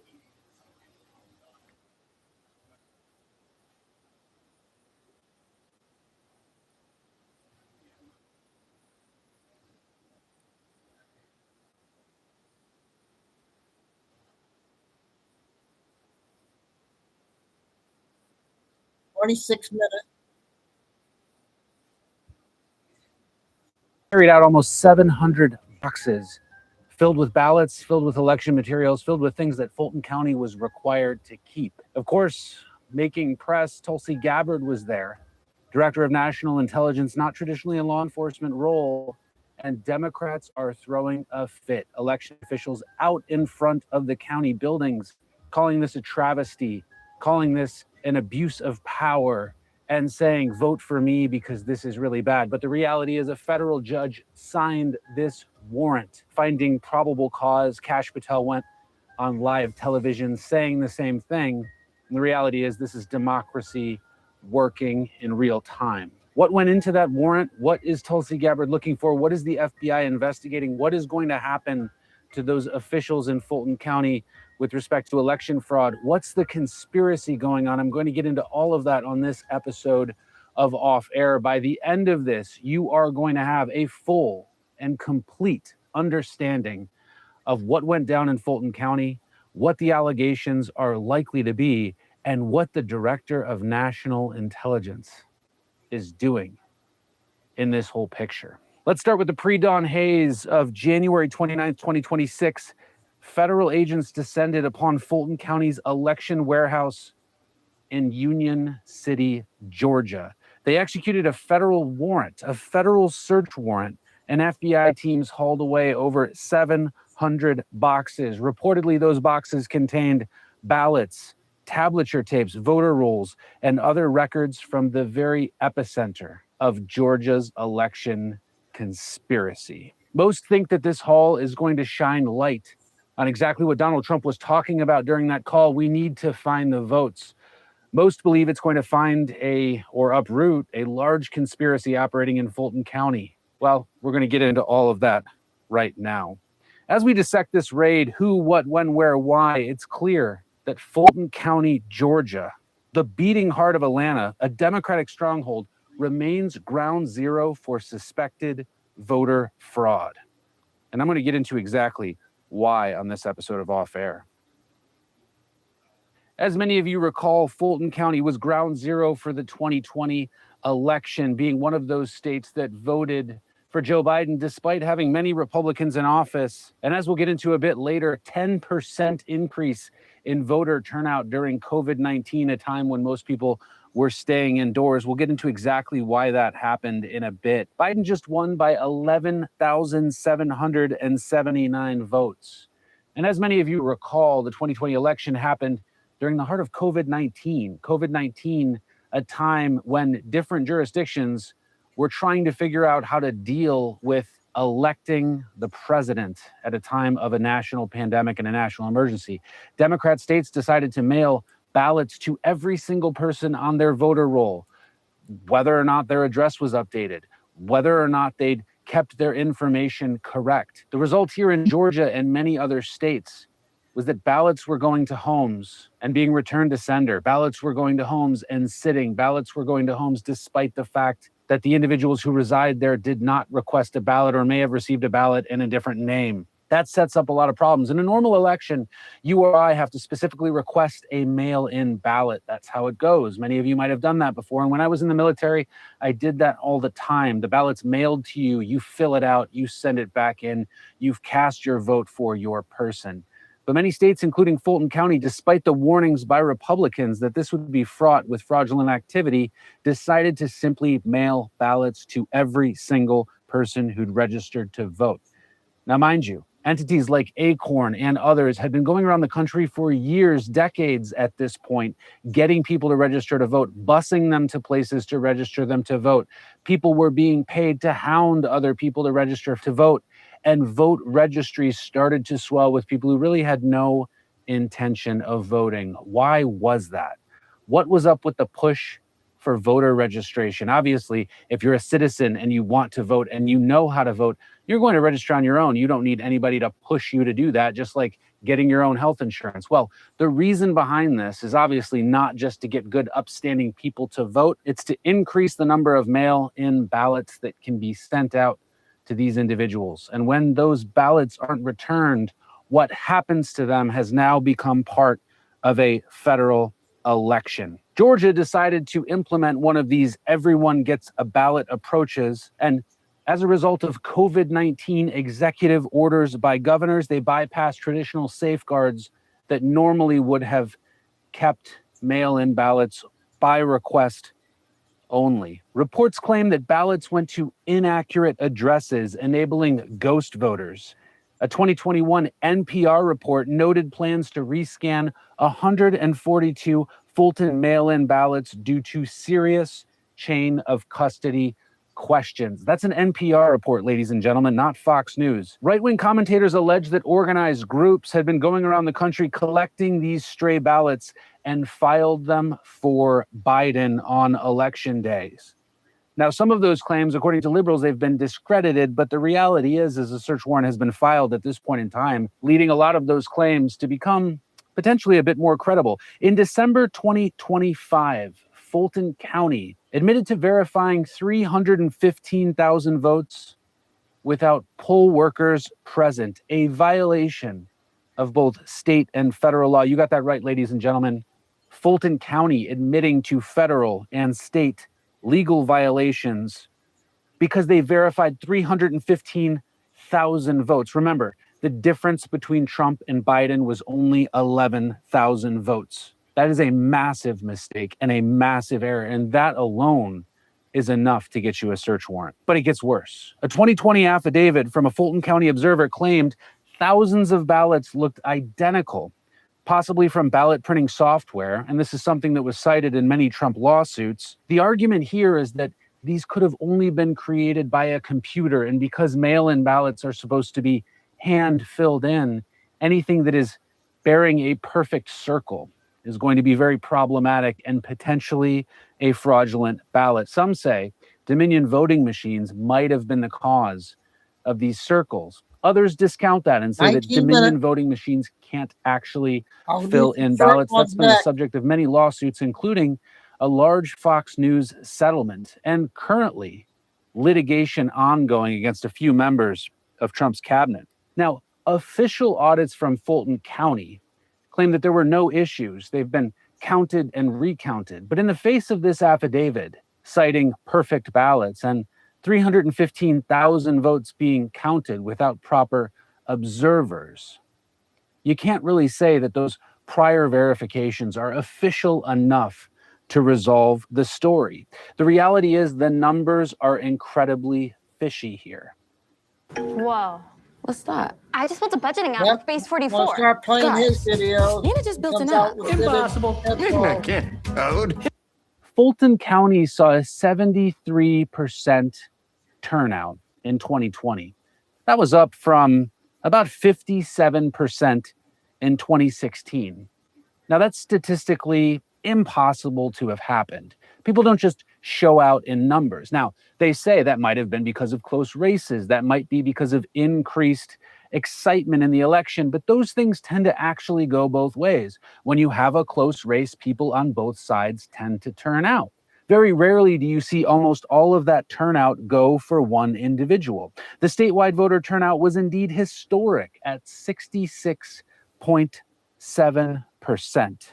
Now that's statewide in Georgia, 66.7% statewide in Georgia, 73% turnout in Fulton County alone. You look at those figures together and you see that Fulton County, an urban county, was able to get much more voter turnout than even rural areas in Georgia. That's statistically even more impossible because the reality is, and the numbers just speak for this, urban populations tend to have lower voter turnout than rural populations, especially during these types of elections. Now, some say that this was driven by mail-in voting, COVID-19, high-stakes Senate runoffs, but that's not enough to explain such a massive urban voter turnout. This represented about 4.9 million votes cast in Georgia, the highest in the state's history.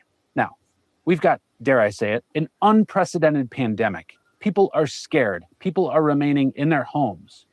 The decision was made to mail ballots to every single person. A large number of those came back, so large that it amounted to the largest voting total in state history. Despite that fact, every lawsuit, every question raised by the Trump administration was met with, that is false, that is illegal, and that is conduct that can be indicted. That's what Donald Trump was met with. Now, the reality is you should all be asking questions about what happened in Fulton County. COVID-19, and you get the largest turnout in state history. It's quite shocking. I want to talk to you a little bit about Benford's Law violations. This is, if you're a statistician or if you know anything about statistics, is how we measure whether or not something is potentially fraudulent when it comes to statistics. Now, I won't go into the entire law, but I will say that this is one way that we evaluate numbers and the distribution of those numbers to see if one data set compared to another data set might be inaccurate or fraudulent. Consider it kind of the smell test that we would give of voter turnout. Now, many people, when they do this Benford's Law analysis on Georgia voter turnout, it turns out that that's kind of impossible to have this sort of voter turnout miraculously and randomly. And that's just based off of the data alone and the typical deviations that you would see in the data. That doesn't even factor in the fact that COVID-19 was occurring at that time. An ACM study in 2022 found no significant fraud using clustering algorithms, but skeptics argue that that discounted the use of mail-in data. High voter turnout could be legitimate from COVID, but the reality is that a turnout so high that it was the highest in the state's history is incredibly fishy and requires some form of investigation. Now, here's what voter fraud would likely look like if it was being conducted in Fulton County. And this is likely what you're seeing from this search warrant and this investigation being conducted right now. And I'm basically picking this up from an analysis of much of the voter data that I've already looked at, a view of some of the statements that are being made by people like Representative Trey Gowdy, Representative Loudermilk, some of Tulsi Gabbard's prior statements, but also some of the information collected from the lawsuits that we've seen on the ground and the defense of Donald Trump's criminal case. So here's how it would go if Fulton County decided to fraudulently tip the scales of the election for Joe Biden. First, you create a mail-in ballot exception to the normal rules. Normally, you request a mail-in ballot. In this case, what you do is you make sure you get mail-in ballots in the hands of everybody, regardless of whether or not they've verified their driver's license, their address, their citizenship, whatever. And that's exactly what Georgia did. Ballots were mailed to every single person based on what they'd previously registered with. In fact, there's allegations that ballots even went to people who did not register to vote. The next thing that happens is harvesters go around and collect those votes and fill them out. There might be people going around assisting people with filling out their vote. There might be people getting the ballots saying, we will take care of this for you. There may even be people just going around collecting ballots that were not delivered in the mail and grabbing them and collecting them as harvesters. We already know there's a lot of nonprofit groups roaming around the country engaged in no good. Look at my last episode about the Minneapolis riots and who's paying for those riots, and you'll see non-governmental organizations, NGOs, can get people to do just about anything. The next thing you do is you fill these ballots out and you insert them in unsecured drop boxes. Now, we've already seen some 2020 videos showing these late night drops in certain counties, large amounts of ballots at the last minute being dropped. And because these ballots are being dropped at the last minute, they oftentimes don't face very much scrutiny.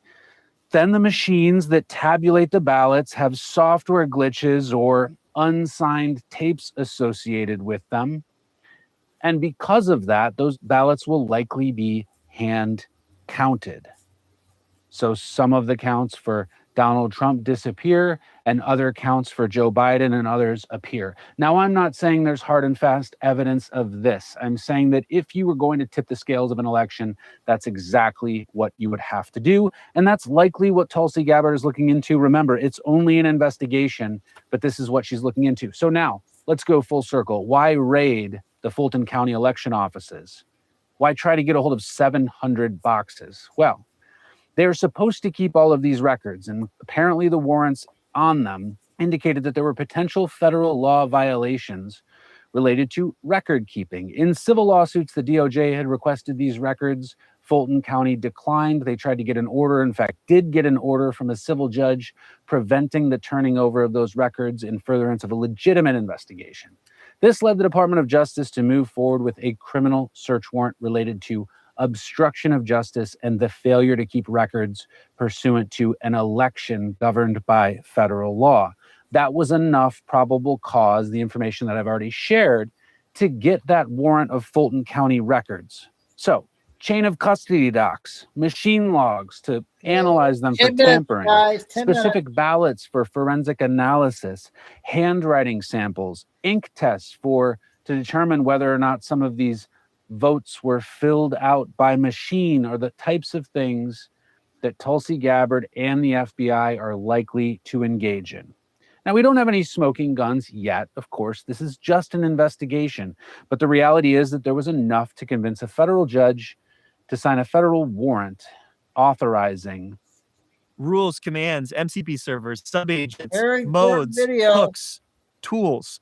There's a lot of stuff, and somewhat of an unprecedented search of an election office. So on January 29th, 2026, that raid occurred and the FBI seized boxes, tablatures, ballots. Now, Tulsi Gabbard was present. And as I indicated earlier, that sparked a lot of concern for people. In fact, it seems as if most people are arguing that Tulsi Gabbard's presence there is somewhat nefarious. Now, for those who don't know, Tulsi Gabbard is the Director of National Intelligence. Typically, this role is focused on bringing intelligence together, making sure that Americans aren't spied on from an intelligence standpoint, but also making sure that the intelligence agencies coordinate with each other to get their job done. This is somewhat of a post-September 11th type issue where we see the intelligence agencies working together through the use of the Director of National Intelligence because they are able to make sure that certain intelligence doesn't get pigeonholed. What's she doing there? What is more of an international position doing boots on the ground at an FBI search warrant? Well, Tulsi Gabbard's been the DNI since 2025. She declassified documents related to the Russiagate hoax and the Steele dossier. She's been very vocal on many press conferences, publicly calling out former President Barack Obama, indicating that he manufactured Russian election interference through the use of the Steele dossier. She alleged, in fact, So didn't they say Georgia was safe and secured with the votes? I can't remember. I think they did. fact, a treasonous conspiracy, as she called it, perpetuated by the Obama administration. Now, election issues that happened in 2020 would be barred by the statute of limitations in 2026 because that statute of limitations is only 5 years. If you wanted to charge somebody in 2026 for conduct that occurred in 2020, it would be a violation of the statute of limitations. But here's where Tulsi Gabbard comes in. And this is where a bit of my inference comes into play.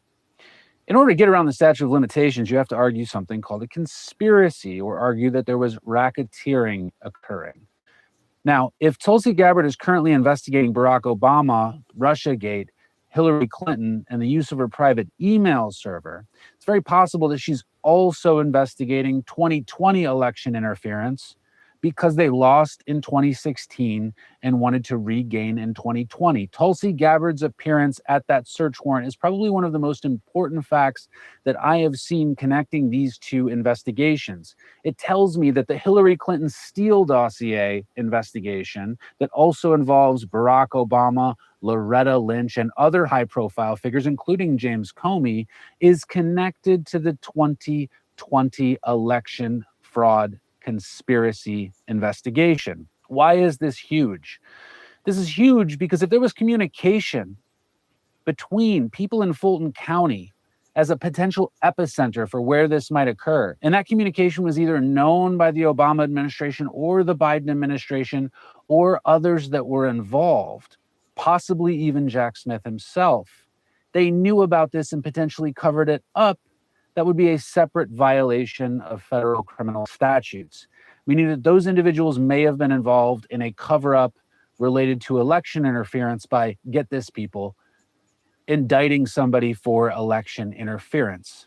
It goes full circle. If they knew that there was nefarious ballot activity, and instead of letting people know about that, decided to cover it up by actually charging Donald Trump for his activities, that would be a separate conspiracy chargeable by our federal statutes. Now, there's one more thing that I really want to address before we end this episode of Off Air. Immediately after this search warrant happened, a lot of people came forward. A lot of Democrats in Fulton. Lucy, I got, I don't know if you heard me earlier. Thanks for the donation. Love you. And I got that one lady finally came out, a short clip. County came forward and they said that this is a battleground. They said you must vote for us because this is about the midterm. It's very clear that instead of responding to the conduct, all they're doing is continuing to call people crazy and saying you're out of your mind if you're challenging this election. They say it happened in 2020. We've had elections since then that were completely fine. All of their rhetoric completely avoids the issue. One thing that we should not bury, listeners of Off Air, are the statistics. You can ask yourself some pretty easy questions and realize that nobody's really answering them in order for you to understand the need for an investigation like this for the American public. First thing is, why was voter turnout so high during COVID-19?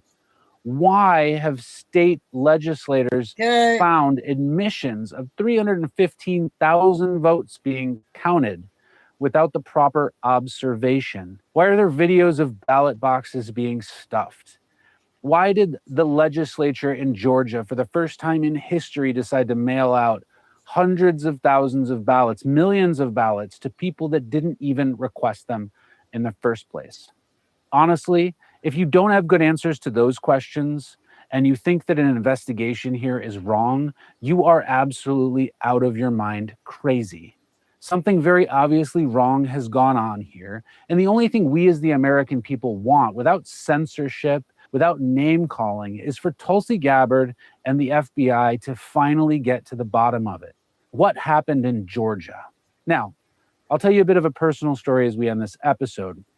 And it's very personal to me because I was quite shocked when it occurred. I was in Detroit during that election, 2020. Obviously, COVID was going on, and I lived inside the city. I'm not a mail-in ballot kind of guy, and if COVID's going on, I'm going to get out of my house, lace up my shoes, I'm going to jog down to the voting place, and I'm going to cast my own ballot. The reason I do this is because if I'm able-bodied, I should be out there voting with real people, and I somewhat like the experience as a Marine veteran, as a citizen, as a bit of a patriot myself.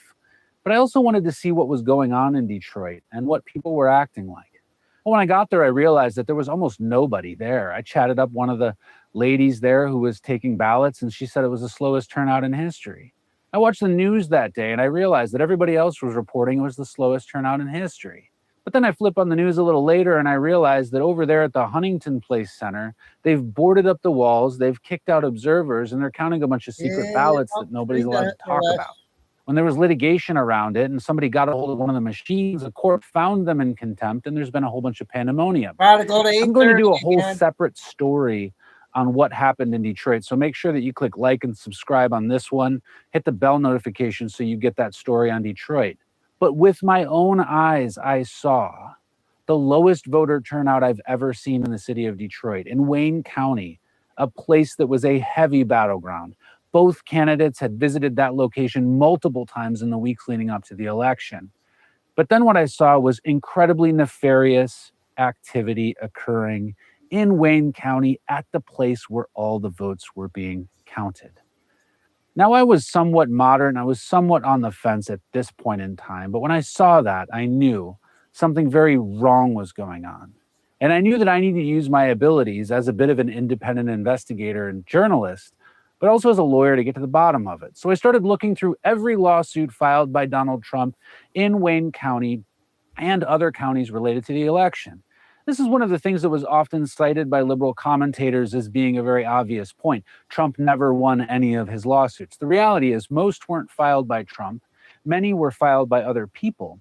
But almost none of those lawsuits were decided on their merits. Now, for those lawyers out there, you may know what this means. But for the lay people, it means that nobody ever granted Donald Trump or anybody else who challenged the Wayne County election an actual hearing so that they could put evidence on the record. Every single judge in Wayne County just smacked it out of court, saying you don't have jurisdiction. Jurisdictional games are the types of games people play when they don't want to get to the facts of the case. And the reality is, in normal cases, most judges will actually let something go on the merits, meaning they will allow a hearing to happen even if there's some sort of defect, because courts generally want to decide things on the merits. There's a lot of case law that says that. We're not talking about the Supreme Court here.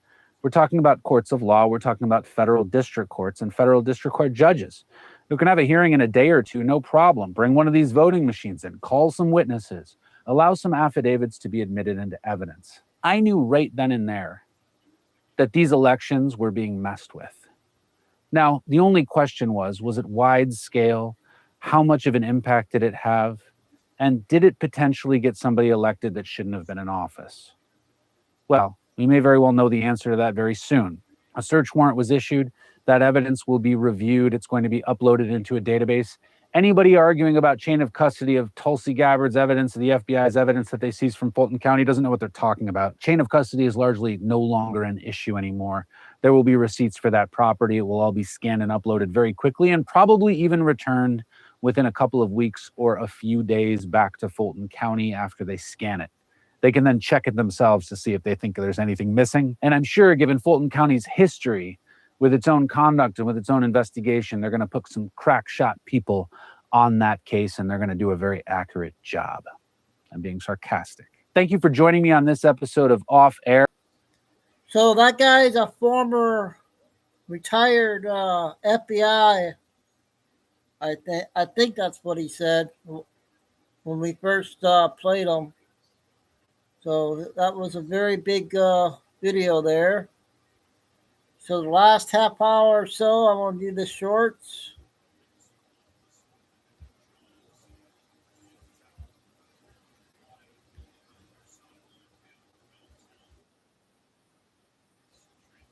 Under 5. Civil war. We are headed towards a war. No, ma'am. We are in a civil war right now. Let me tell you something. When you've got people in the streets blockading traffic and stopping you and demanding to see your driver license and verify your ID before you're allowed to pass, and the streets are being taken over. We've got people higher up in Congress. We've got all of these major names out here calling for regular citizens to take up arms and take out ICE. And by take out ICE, you know exactly what I'm trying to say. We have a civil war going on right now in front of us. And what do we say? What do we do? Okay, let me tell you what we do. Don't lose hope, guys, because let me tell you something. We've got nurses, we've got teachers, we've got business owners that no longer have a license. We've got nurses that can no longer practice nursing. We've got teachers that have lost their job. We've got business owners that are going under, all because they have ran their mouth about this situation, about Charlie Kirk. So when you sit there and you think we're just sitting back idly and quietly and we're not doing anything about it, use your voice, guys. Use your voice. Let me tell you something else what needs to happen. What needs to happen is the mask needs to be ripped off, taken off, gently removed from people who are in the streets trying to unalive ICE agents. Their picture needs to be posted on every social media account. Their job needs to know. Their church needs to know. Everybody needs to know who these people are. And let me say something else. So we want open borders, right? We don't want no vetting. We want to just say, come into this country. We don't give a hell. We don't give a hell who you are. Come in. Here's you some free food, some free housing. Here's you some spending money. Now I want you to go out and I want you to do whatever the fuck you want to do, because y'all are a jar of M&Ms. And all the M&Ms may not be bad, but let's sprinkle the bad ones in them, shake the jar up, and throw you out into the United States. We don't give a shit about these casualties that we might have to deal with, because we need the census. We need the vote. That's why they're doing what they're doing. So now they're fighting. They are fighting Trump trying to set up. Sorry, guys, it's Mary. They're fighting Trump trying to set up national voter ID for these elections. They're fighting it. But yet, you've got people on the streets asking for your ID so that you can pass.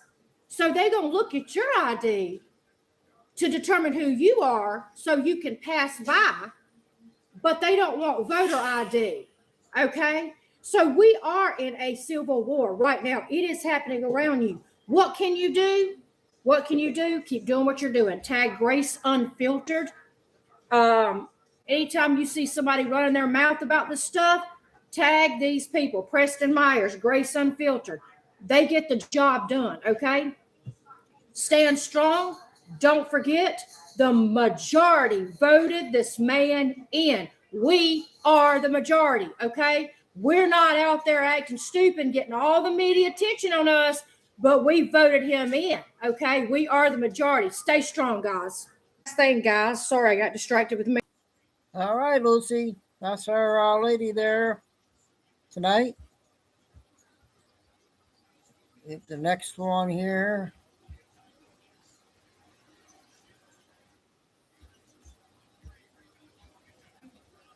Short clip. Don't have any investments in y'all communities is because they stealing the money, and it's never going to get any investments because they're stealing the money. So you don't have anything in our communities because they're stealing the money. Just like the $245 million that Cook County judge just saw that y'all misspent over here when it came to our roads and stuff. You know, it went to other things except the roads, like the potholes and stuff. And then when we get a tire messed up, then we got to pay for it because the city won't pay for it. But y'all stealing $245 million. So that's what they're doing with the youth jobs, anything like that. All that money's being stolen. So when they got you coming down here telling you that it's the police and stuff, it's really the people that work in this building because they have no oversight on the money. So it's called a forensic audit, kids, right? And you need to start asking your parents and stuff what that is because that's what they need down here. All right, now I got 1 minute and 51 seconds. I want to talk about a few more things. I want to let y'all know about the First Amendment, protected speech. So I have the constitutional right to speak on history, politics, and party affiliation, whether you agree or not. That's more than can be said for this local government that prioritizes unlawful immigration policies over the rights of its own citizens. That's why y'all don't have no money either, because they give it to the illegal aliens. So that's also. Also, I want y'all to know that the student walkouts are a public safety issue and they're breaking the law. When politicians, teachers, or unions organize or encourage students to walk out during school hours, they are removing minors from a supervised environment. That violates a school's duty of care and puts children in traffic, public transit, and unsecured public spaces. Under Illinois law, schools are responsible for student safety during instructional time, allowing or encouraging walkout shifts liability away from adults and onto parents and the public. That's reckless endangerment. That also violates education laws. But y'all don't know that because y'all don't know the U.S. Constitution or the laws. So if we're going to play this game with y'all doing these unnecessary walkouts when we have so much crime on the South Side and you guys don't care about that, we're going to flip this city red. Good job. The next speaker is George Blake. Well said, out of Chicago.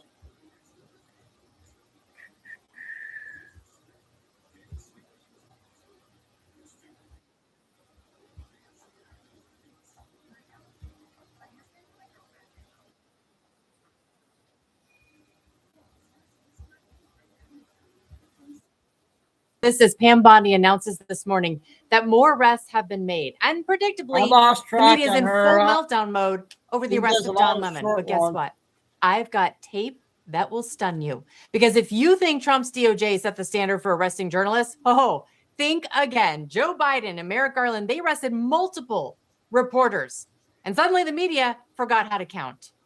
Then Hollywood elites are getting slammed today after hijacking the Grammys and turning what used to be an award show into a political circus nobody asked for.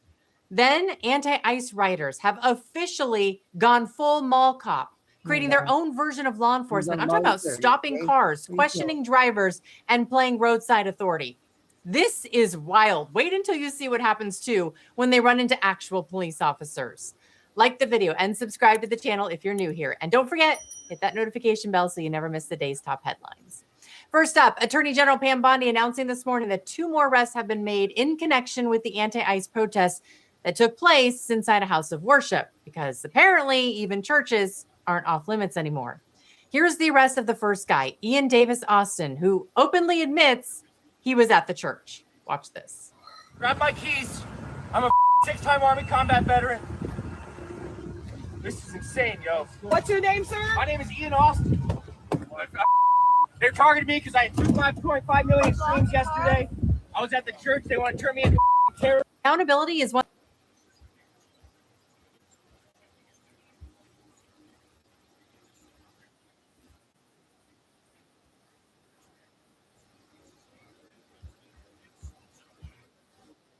Committing a crime while in possession of a firearm can actually elevate this to a felony. Second, it's very telling that the left is furious at the idea that law enforcement officers are allowed to fear for their safety. Newsflash, they have the right to do their jobs and come home to their families. And since they're clearly not winning on the facts, their next move is always the same: distort them. Just like MSNBC did when they photoshopped Alex Preddy's image to make him look more attractive. An obvious attempt to make viewers feel more sympathetic. I showed you this yesterday, and I also showed you how they did the exact opposite to Joe Rogan during COVID. When Rogan said he took ivermectin, CNN decided to make him look sickly and weak.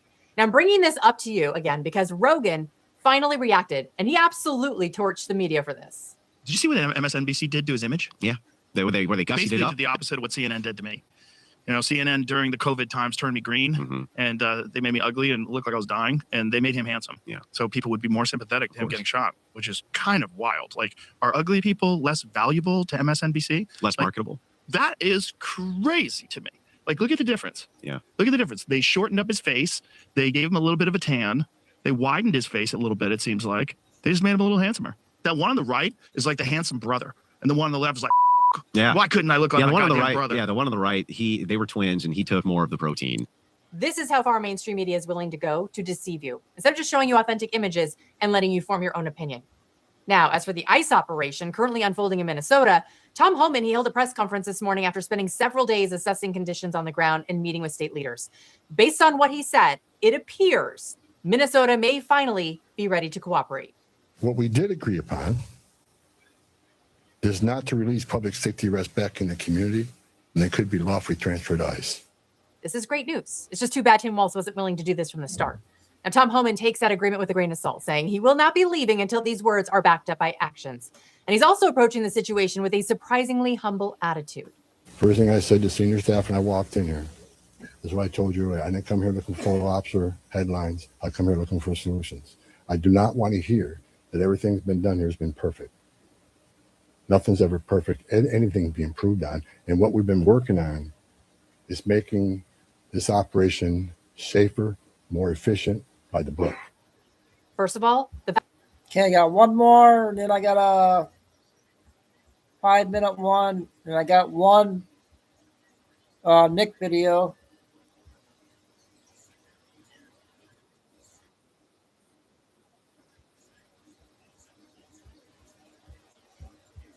federal agents. This was an event at a church there on Monday night. People acted out immigration detainments, and the rest of the room practiced filming them and making noise. So we now have a political party actively training people to obstruct law enforcement operations. And somehow we're the insurrectionists? And if you think the outrageous behavior stops there, oh, it doesn't. Now liberal women are going online and shaving their heads in support of Renee Good. And one woman in particular, she's getting a lot of attention because she cared enough to shave her head, but not enough to take 5 seconds to Google the name of the woman she claims she's supporting.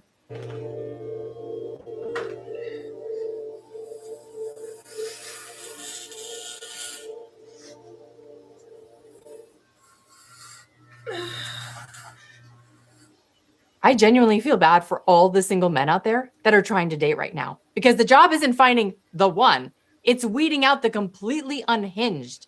So gentlemen, be careful, because some of these women, they're not looking for love. They're looking for someone naughty enough to keep up with them. Here we are at my official dating profile request. I'm a relationship anarchist. I am on the lookout for somebody who right now I'd be able to call and say, hey, get in the passenger seat and let's go some up. Because right now in Minneapolis, what is happening are we are being occupied by ICE agents. So if that's you, if you're interested in some shit up, message me. We got to do. Now, here's a church in North Carolina training people. Okay, that's 3 with her tonight. I got a 2 5-minute ones, and then probably finish it off with Nick.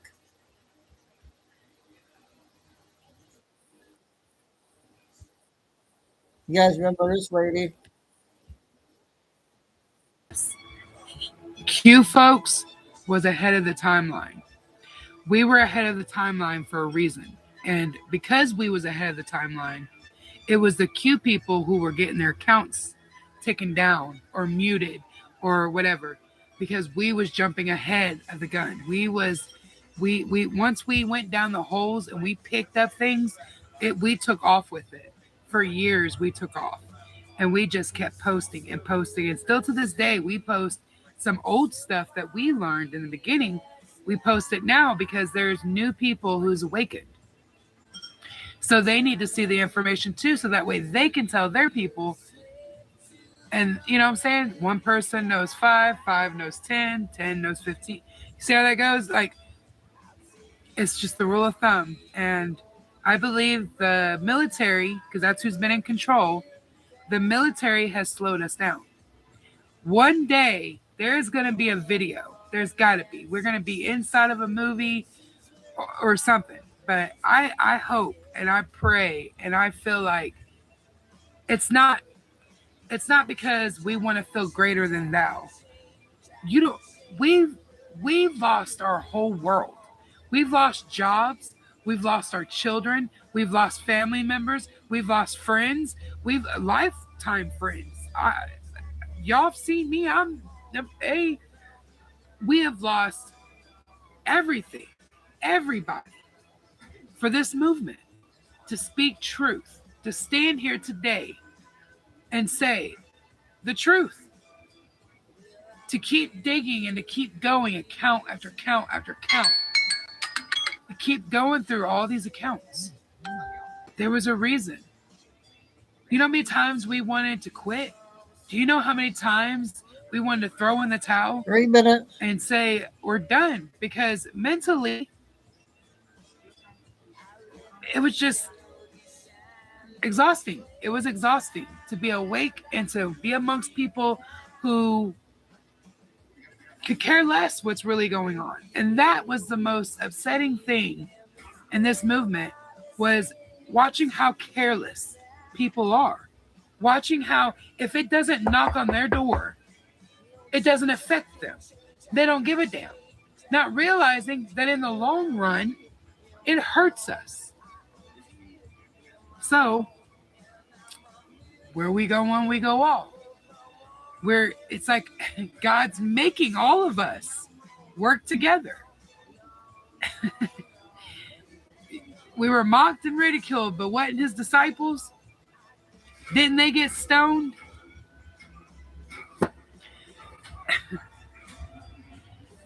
It's a beautiful plan, and we told y'all to trust it, and y'all trust the plan. Y'all made fun of us, whatever. I know it's behind us, and it's behind me. I'm welcome to the newly awakened. Welcome.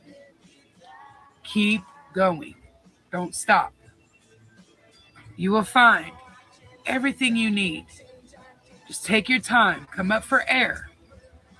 But dig on the truth. And if you need anything, any one of us truthers, QFO, conspiracy realists, whatever, I'm sure will put their hands out.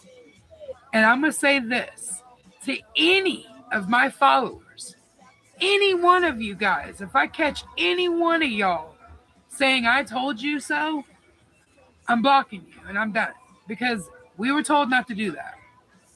Yes, we have been through the ringer. Yes, that is true. But haven't we all? So everybody's got their own timing, because at one point you didn't know nothing neither.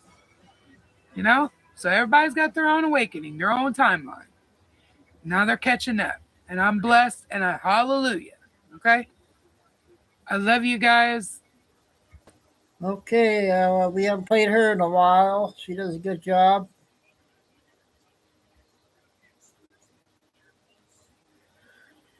I got another cue that just came out. I'm going to show this photo here.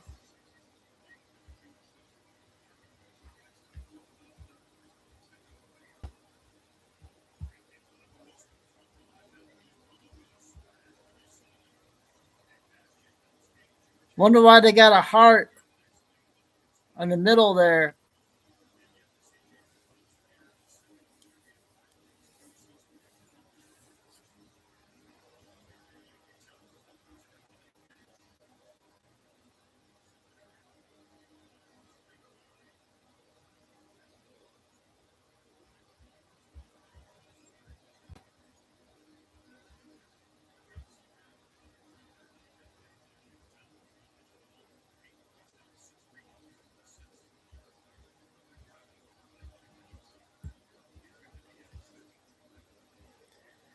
Okay, did we play this one, Flying Eagle? I can't remember.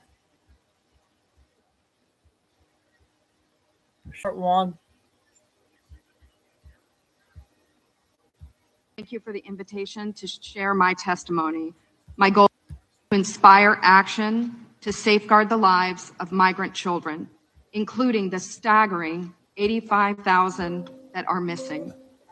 Today, children will work overnight shifts at slaughterhouses, factories, restaurants to pay their debts to smugglers and traffickers. Today, children will be sold for sex. Today, children will call a hotline to report they are being abused, neglected, This and one's trafficked. 5 minutes. And If we don't we know if haven't they're going to played get the it. help they need. For nearly a decade, unaccompanied children have been suffering in the shadows. And I have to confess, I knew nothing about their suffering until 2021, when I volunteered to help the Biden administration with the crisis at the southern border. As part hope of you guys can Operation hear it. Artemis, I was loud deployed as- to the Pomona Fairplex emergency intake site in California to help HHS, Office of Refugee Resettlement, reunite children with sponsors in the United States. I thought I was going to help place children in loving homes. Instead, I discovered that children are being trafficked through a sophisticated network that begins with recruiting in home country, smuggling to the US border, and ends when ORR delivers a child to a sponsor. Some sponsors are criminals and traffickers and members of transnational criminal organizations. Some sponsors view children as commodities and assets to be used for earning income. This is why we are witnessing an explosion of labor trafficking. Okay, Carol, Now, whether I don't it's think I intentional or played it. not, it could be argued that the United States government has become the middleman in a large-scale, multi-billion-dollar child trafficking operation that is run by bad actors seeking I'm to gonna try to profit do off three of the lives more, you of guys. children. 3 more. As for me, my interest is the safety of the children. I do not view this as a political issue. I view this as a humanitarian issue. I assure you, my motives are the highest and best. I want the children protected. So I want to tell you some of what I witnessed personally at the Pomona Fairplex. I saw vulnerable indigenous children from Guatemala who speak Mayan dialects and cannot speak Spanish. That means they cannot ask for help in English. They cannot ask for help in Spanish. They become captives of their sponsors. I have sat with case managers as they've cried to tell me the horror of what has happened to children as they make the journey to this country. I saw apartment buildings where 20, 30, and 40 unaccompanied minors have been released. I saw sponsors trying to simultaneously sponsor children from multiple ORR sites at one time. I saw sponsors using multiple addresses to obtain sponsorships of children. And I saw numerous cases of children in debt bondage, and the child knew they had to stay with the sponsor until the debt was paid. Realizing that we were not offering the children the American dream, but instead putting them in modern-day slavery with wicked overlords was a terrible revelation. A terrible revelation. These children are a captive victim population with no access to law enforcement or knowledge of their rights. They are extorted, abused, neglected, and that is why I blew the whistle in 2021. I witnessed firsthand the horrors of child trafficking and exploitation. My life will never be the same after what I saw, but I have hope because I'm counting on you. It's my hope that you'll take action to end this crisis, to safeguard the lives of these vulnerable children. People have asked me, what can be done? What would you suggest? Well, first, I think HHS's #1 priority is oversight. They must commit to oversight, transparency, and accountability. If I could wave a magic wand, this, I believe, could be quickly solved by experts in the IG community. There is a Pandemic Analytics Center of Excellence, or the PACE, as we call it. I believe if data analysts at the PACE could look at the data, children could be rescued, criminals could be prosecuted. If the PACE had access to this data, it shows where the children are and who has them. I think also we need to change the culture of speed over safety. Speed is the wrong performance measure when dealing with children. We need to revamp the vetting process of sponsors and have case managers who have investigative backgrounds, data analytics backgrounds, some certified fraud examiners. And I think we need to reimagine a system where the sponsor is the accountable party. Sponsors should be required to report to ORR. And lastly, stop retaliating against whistleblowers. Stop retaliating against the people who are trying to tell the truth to save the children. As it is written, a wise man listens to advice while a fool continues in his folly, and HHS needs to be wise to care for these children. Thank you very much. Okay, that was another important one there. I got 3 more short ones. One is Q.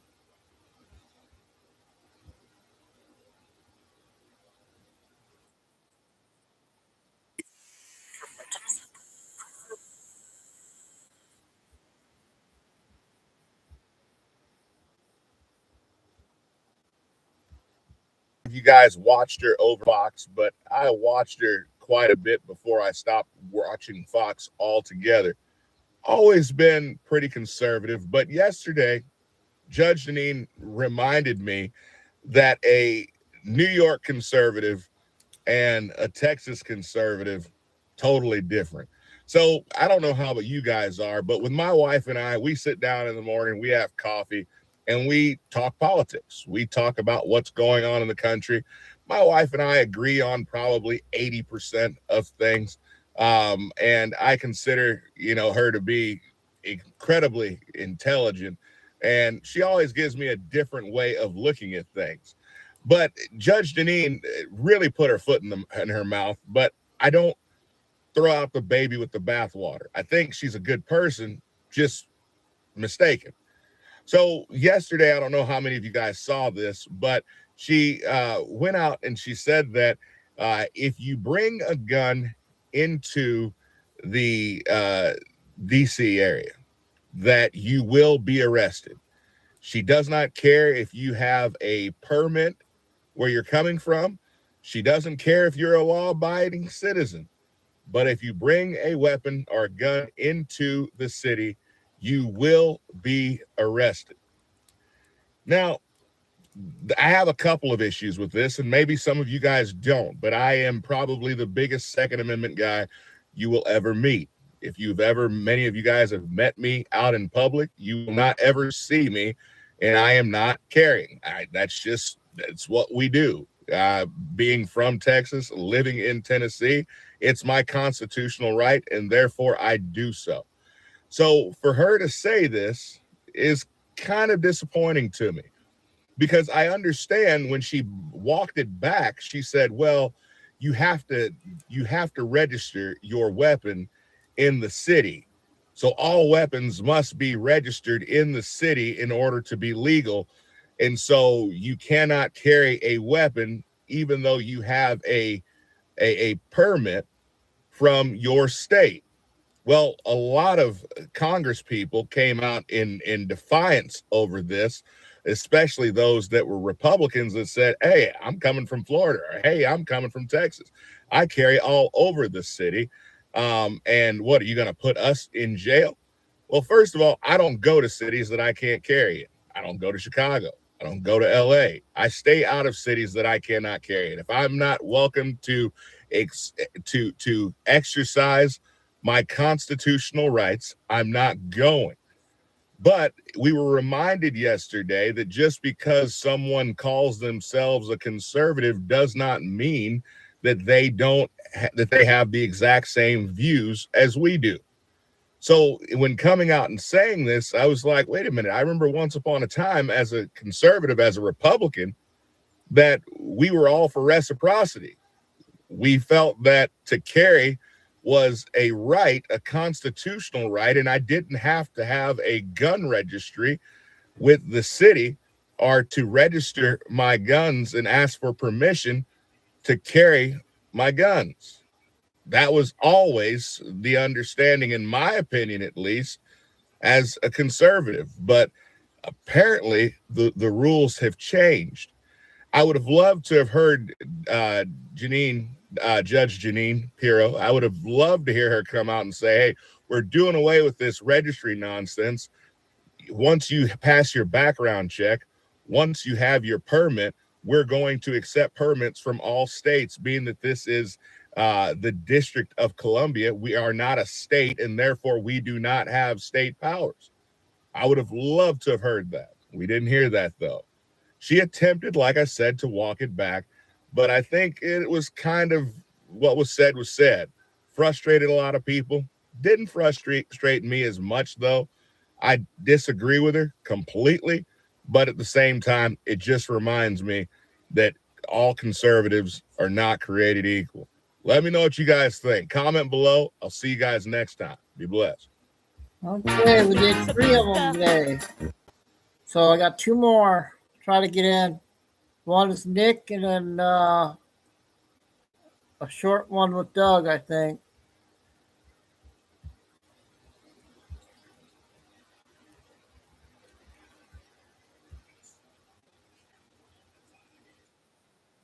Well, minute.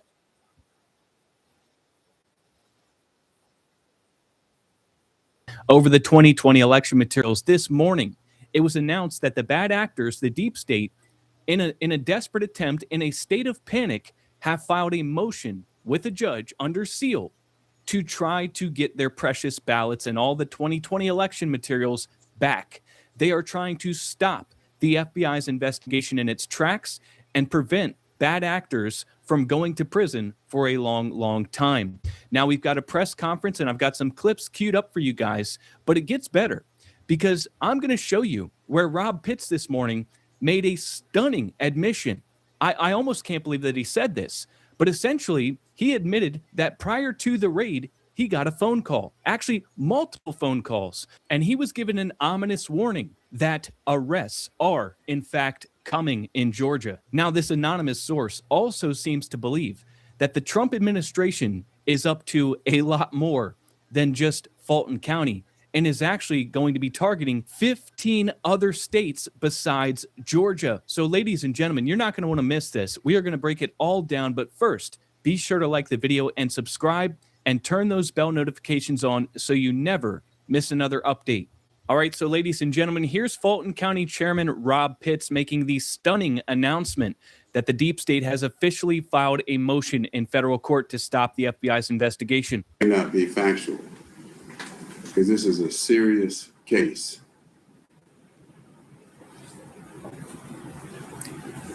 This morning, Fulton County And by the way, this guy's very, very sleepy, very low energy. So I apologize. He's basically like the Georgia black version of Joe Biden. So just bear with him. He'll get to the point. But I think he just said Fultified County. It's actually Fulton County.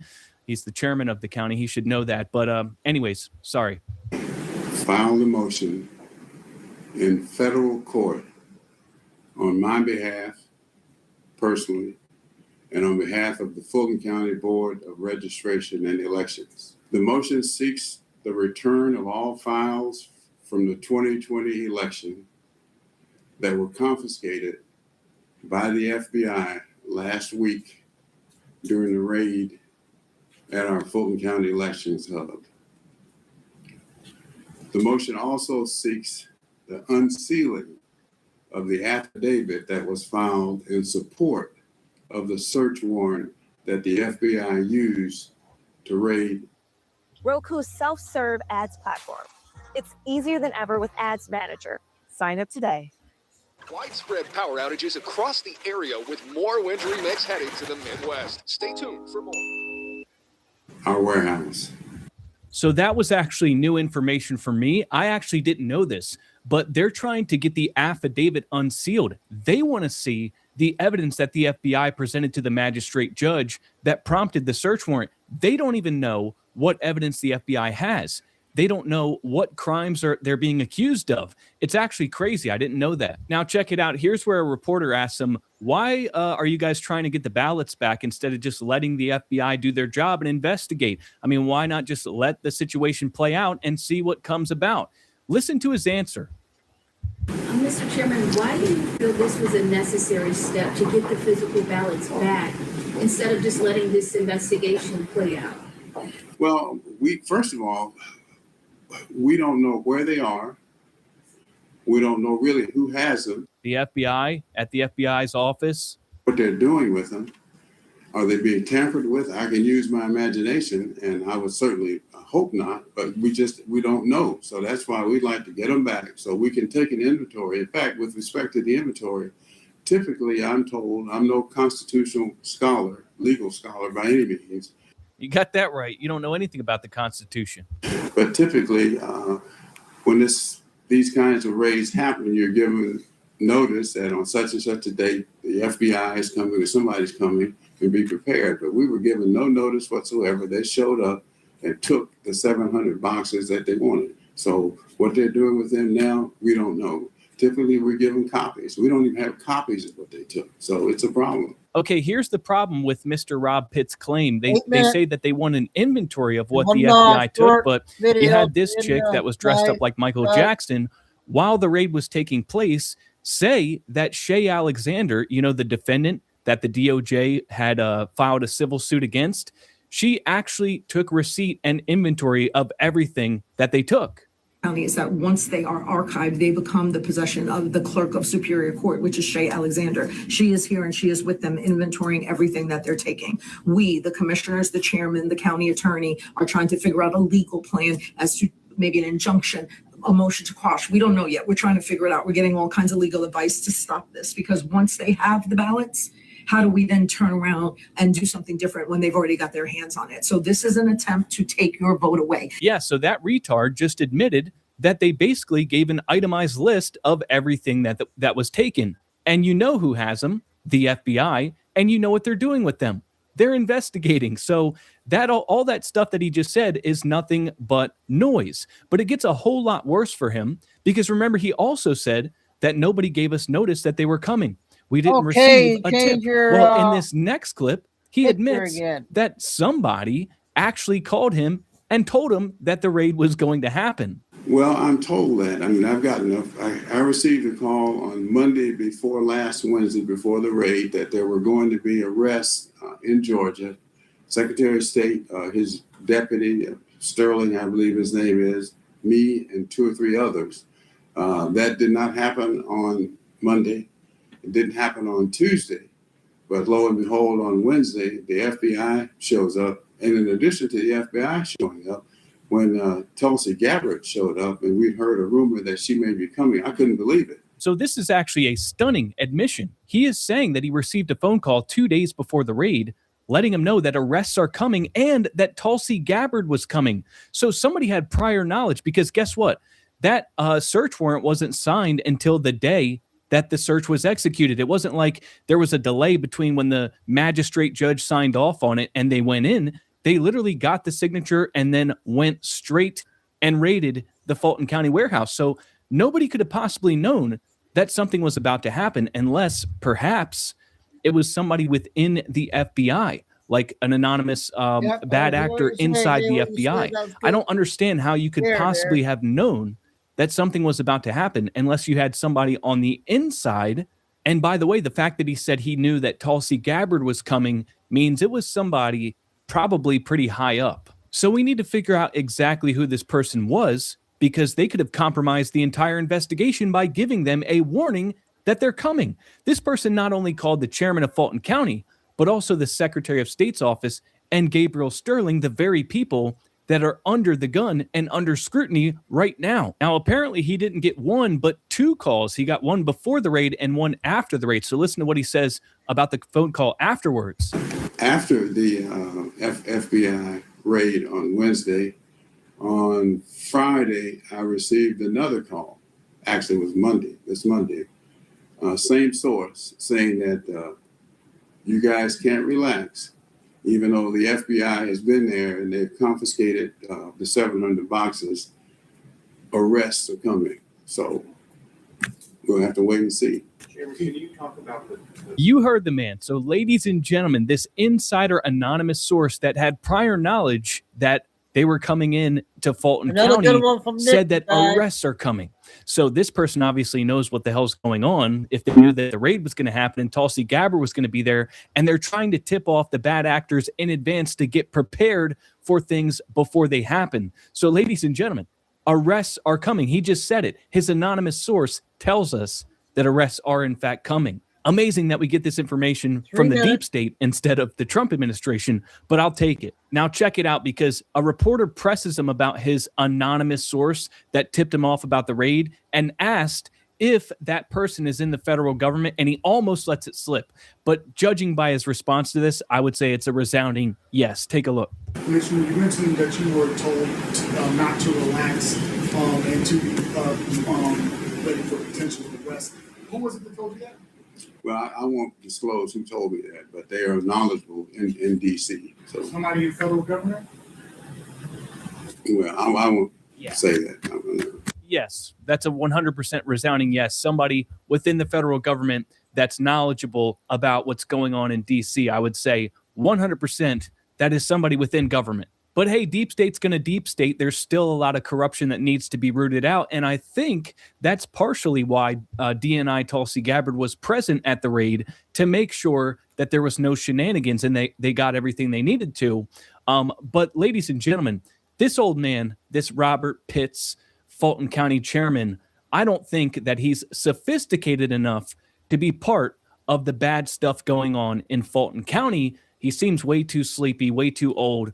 I think that he genuinely let that slip when he wasn't supposed to. You don't hear Gabriel Sterling talking about the phone call, do you? So, ladies and gentlemen, that was a stunning admission. And hopefully the FBI and Tulsi Gabbard are figuring out who the hell the leaker is, because that could jeopardize and compromise the whole thing. Now, as for Fulton County's motion to return the ballots back to the bad actors and stop the investigation, this could be problematic, because he said earlier in the press conference that they had legal experts from around the country working pro bono, volunteering their time to craft this motion in an attempt to make it bulletproof. Okay, so if this gets before the wrong judge in the wrong hands, and you've got some really, really crafty attorneys working on this, then it could throw a wrench in the gears. So we have to keep an eye on what unfolds here. But ladies and gentlemen, that would be pretty unprecedented to see an FBI's investigation halted by a court injunction for any extended period of time. But it could be a temporary halt and a temporary freeze on the operation. But ladies and gentlemen, ultimately, I believe the Trump administration will win out in the end. But ladies and gentlemen, we have to be prepared for a bumpy ride. They're not going to go down without a fight. We know things are going to get ugly if the FBI and the DNI and the Trump admin are truly over the target here and have them dead to rights with evidence of election fraud. Then you better believe that they're going to throw everything that they can to stop this. So, ladies and gentlemen, this is the most current development, and I want to keep you guys informed and up to date of everything that's going on. So, ladies and gentlemen, if you're not subscribed to this channel. Okay, that was another great one from Nick there. And now we got one update with Marjorie Taylor Greene, I think, with Doug video to end the show for the last night.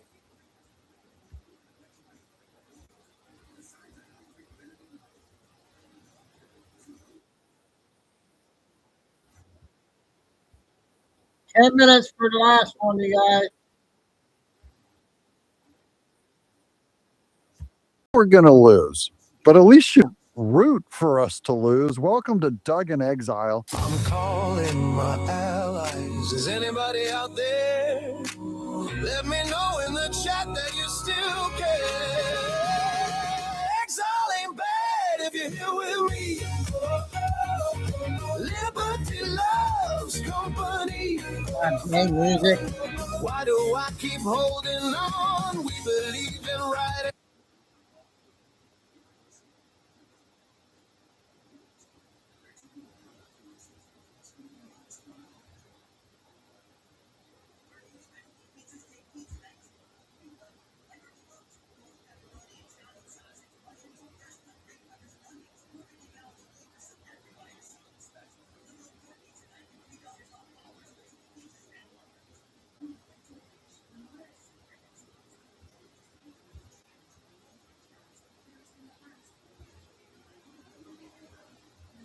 For Trump, for Republicans, for the 2026 win, and half the time I'm fighting my own party. This is an example. Here's Marjorie Taylor Greene is going to introduce this thing. To afford life. That whole generation, they probably won't be able to buy a house. They can't afford health insurance. They can't afford car insurance. Most of their jobs are going to be replaced by AI. Like that's the stuff I care about. But after we won the election in 2024, a few months in, and MAGA started turning into MIGA, and it started turning into whatever. MIGA, is it make Israel great again? Is this the Jews, the weather machine again? Or is it make Iran great again? Why? She's saying that it's bad that MAGA would root for other countries. I want to know, how is her dividing MAGA helping make America great again? If we end up losing the midterms because we're divided and arguing, say, over Israel or arguing over Iran, that is, she takes a position, let's say, don't start World War III. She just did not want Trump. She did not want Hegseth to go and bomb Iran's or help Israel bomb the nuclear facilities. She needs to explain to me how, if that undermines us and keeps us from winning, how does that argument make America great again? That's the true divide here. Donald Trump, whatever country Donald Trump said it was about. And here we're sitting here today, and you and I are having a discussion, and the president put out on his Truth Social yesterday that he's got a giant fleet going over to Iran because of the protesters over there. Well, I'm sorry. We've got civil war practically breaking out in Minnesota. Can we not care about that and care about the fraud and care about all these issues here in America? So, no, MAGA is, I think people are realizing it was all a lie. It was a big lie for the people. Okay, so now MAGA, she's calling Trump, all of our movement, guys, everything, Make America Great Again, was all a lie. Is that true? Well, what do you guys think of that news? I think everybody knew that she was bad, right? Everyone liked her. I don't know what the real truth on her. True? Am I here wasting my time trying to make America great again because Trump was lying? It was all a lie. that the economy, that giving you more of your money through lower taxes was all a lie, that closing the border, Marjorie Taylor Greene, which Trump did on day one, was that all a lie? Did he not run on closing the border and he closes the border? It's all a lie, according to Marjorie Taylor Greene. What MAGA is really serving is, in this administration, who they're serving is their big donors, the big donors that donated all the money and continue to donate to the president's PACs and donate to the 250th anniversary and are donating to the big ballroom. And if they're donating to all these things, those are the people that get the special favors, they get the government contracts, they get the pardons or somebody they love. She called Trump 50 times a day and he wouldn't return her calls. And she made, $150 million. She left the office just millions and millions of dollars. Why? Maybe you should have given money to Trump's ballroom. Maybe he'd return your call. Or one of their friends gets a pardon. And it's the foreign countries that are running the show here. It's the major big corporations and what is best for. And we know who runs those corporations, don't we, Marjorie Taylor Greene? Who runs the banks? What's the one foreign country you're really upset about? For the world.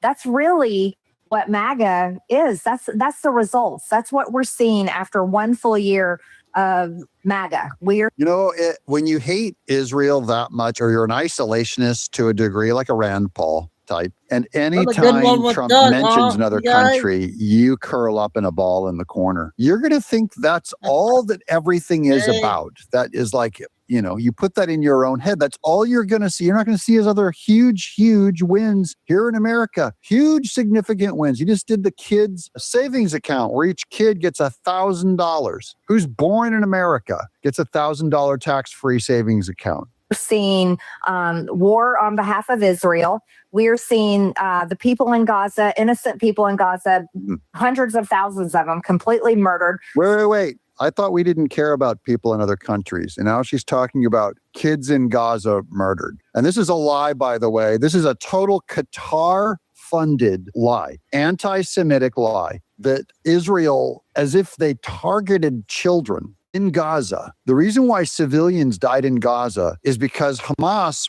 puts their military outlets under hospitals and schools so that when they get attacked and there's going to be a certain amount of civilians are going to die, they know they can go to our media and count on traitors like Marjorie Taylor Greene and Tucker Carlson to talk about the innocent kids that are dead, and then they blame Israel. It's like in World War II. If you bomb Germany then goes to all the newspapers and goes, Americans are targeting our civilian populations. They're going around gunning civilians, which everyone knows is a war crime. It's every war that's ever been fought. The propagandists go and show you the women and children that were killed, usually in collateral damage. So that they can build some new real estate development, money can pour in and everybody can get rich there in the new Gaza.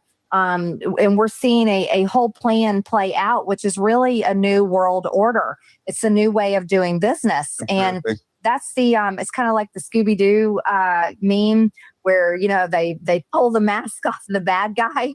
Well, the mask is being pulled off and Make America Great Again isn't really about America or the American people. It's not about the American people. Okay, well, the American people, you quit on them. And, you pull the mask off of Marjorie Taylor Greene's argument and it's Qatar underneath it. Saudi Arabia. Okay, now we're going to get to this one. This is by Ron DeSantis. I love tacking this one on because he's predicting doom and gloom. He's right, by the way. Ron DeSantis is really smart, but on this one, he's dumb. He's right. It's going to be tough for us in 2026. So here's Ron DeSantis. Special elections are quirky and not necessarily projectable. So there was a special election and the Republicans getting trounced regarding a general election. That said, a swing of this magnitude is not something that can be dismissed. So this is a swing away from a Republican and toward Democrats. Republicans should be clear-eyed about the political environment heading into the midterms. What's he talking about? This is political polls. This is the results of Texas SD District 9, 95% reported. This is a Democrat named Remick got 57%, and a Republican named Wamsgans got only 43%, but Wamsgans outspent them. So we spent $2.4 million on this Republican and lost. The Democrats spent just $200,000 and trounced us. Now in 2022, the last time this happened, the Republicans were up by 20 points. Okay, let's get some explaining. I know that looks bad until you look at what actually happened. This is Dana Loesch, who's brilliant. This runoff would have been different had not the November special election been divided between two Republicans. So instead, what you're saying is this is what happened. The rep, Lee Wamsgans, got 42,000 votes in the primary. John Huffman got 20,000 votes. So see, they split the Republican votes. And then here's Taylor Remmett got 56,000. Now, my audience is smart enough to know this, okay? Because see, when you put the wrong two against here, you get 54 to 40. What you're missing here is this 20,000 from John Huffman. If you add this 20,000 to Wamsgnas, you get 62,000 votes. We would have trounced the Democrats if we merely had better strategy. And that's my argument for how we have to win in 2026 this fall. You can't run two Republicans and one Democrat and have the Republican always splitting the vote. That is, it is split. They split MAGA. There's always some hardcore Trumper, and there's going to be either a rhino running against the hardcore Trumper or a Margie Taylor Greene independent anti-Israel psycho running against MAGA. And they're going to split the vote. And then we're going to look at the Democrats and say, they beat us. Why did they beat us, guys? We're putting on our thinking hats together. They beat us because we were divided and thought we could win divided. You have to unite the Republican Party or there won't be enough of us to win anything. That means just one Republican candidate. I don't want to hear about purity. I don't want to hear about that guy's a rhino. Someone has to drop out. I don't know who it's going to be. Someone's got to drop out in a fight between rhinos and MAGA or Margie and MAGA. I always want the MAGA candidate to stay in. But you know what? If we're going to lose, the person who really loves America is the one who drops out. I'm Doug in exile. Okay, another good one from Doug and end the show with. And yeah, finally he played music at the beginning. I hope got it off on time. A lot of good intel. Another day of good intel. Okay, glad you're feeling better. And Ariella, better behave. And JJ must have got busy tonight. Yeah, Paul missed Paul tonight. Glad Flying got in. So one day at a time. Scheduled tomorrow night, 6, unless I come up with some more good intel tomorrow. The first video was that Billy Bean was a long one today, 38 minutes. So I'm glad I did that this morning. So God bless everybody. Love all. And please just like and Kay dropped the links in there in the chat tonight for the backup channels.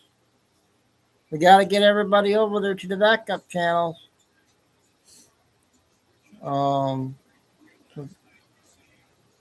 Yep.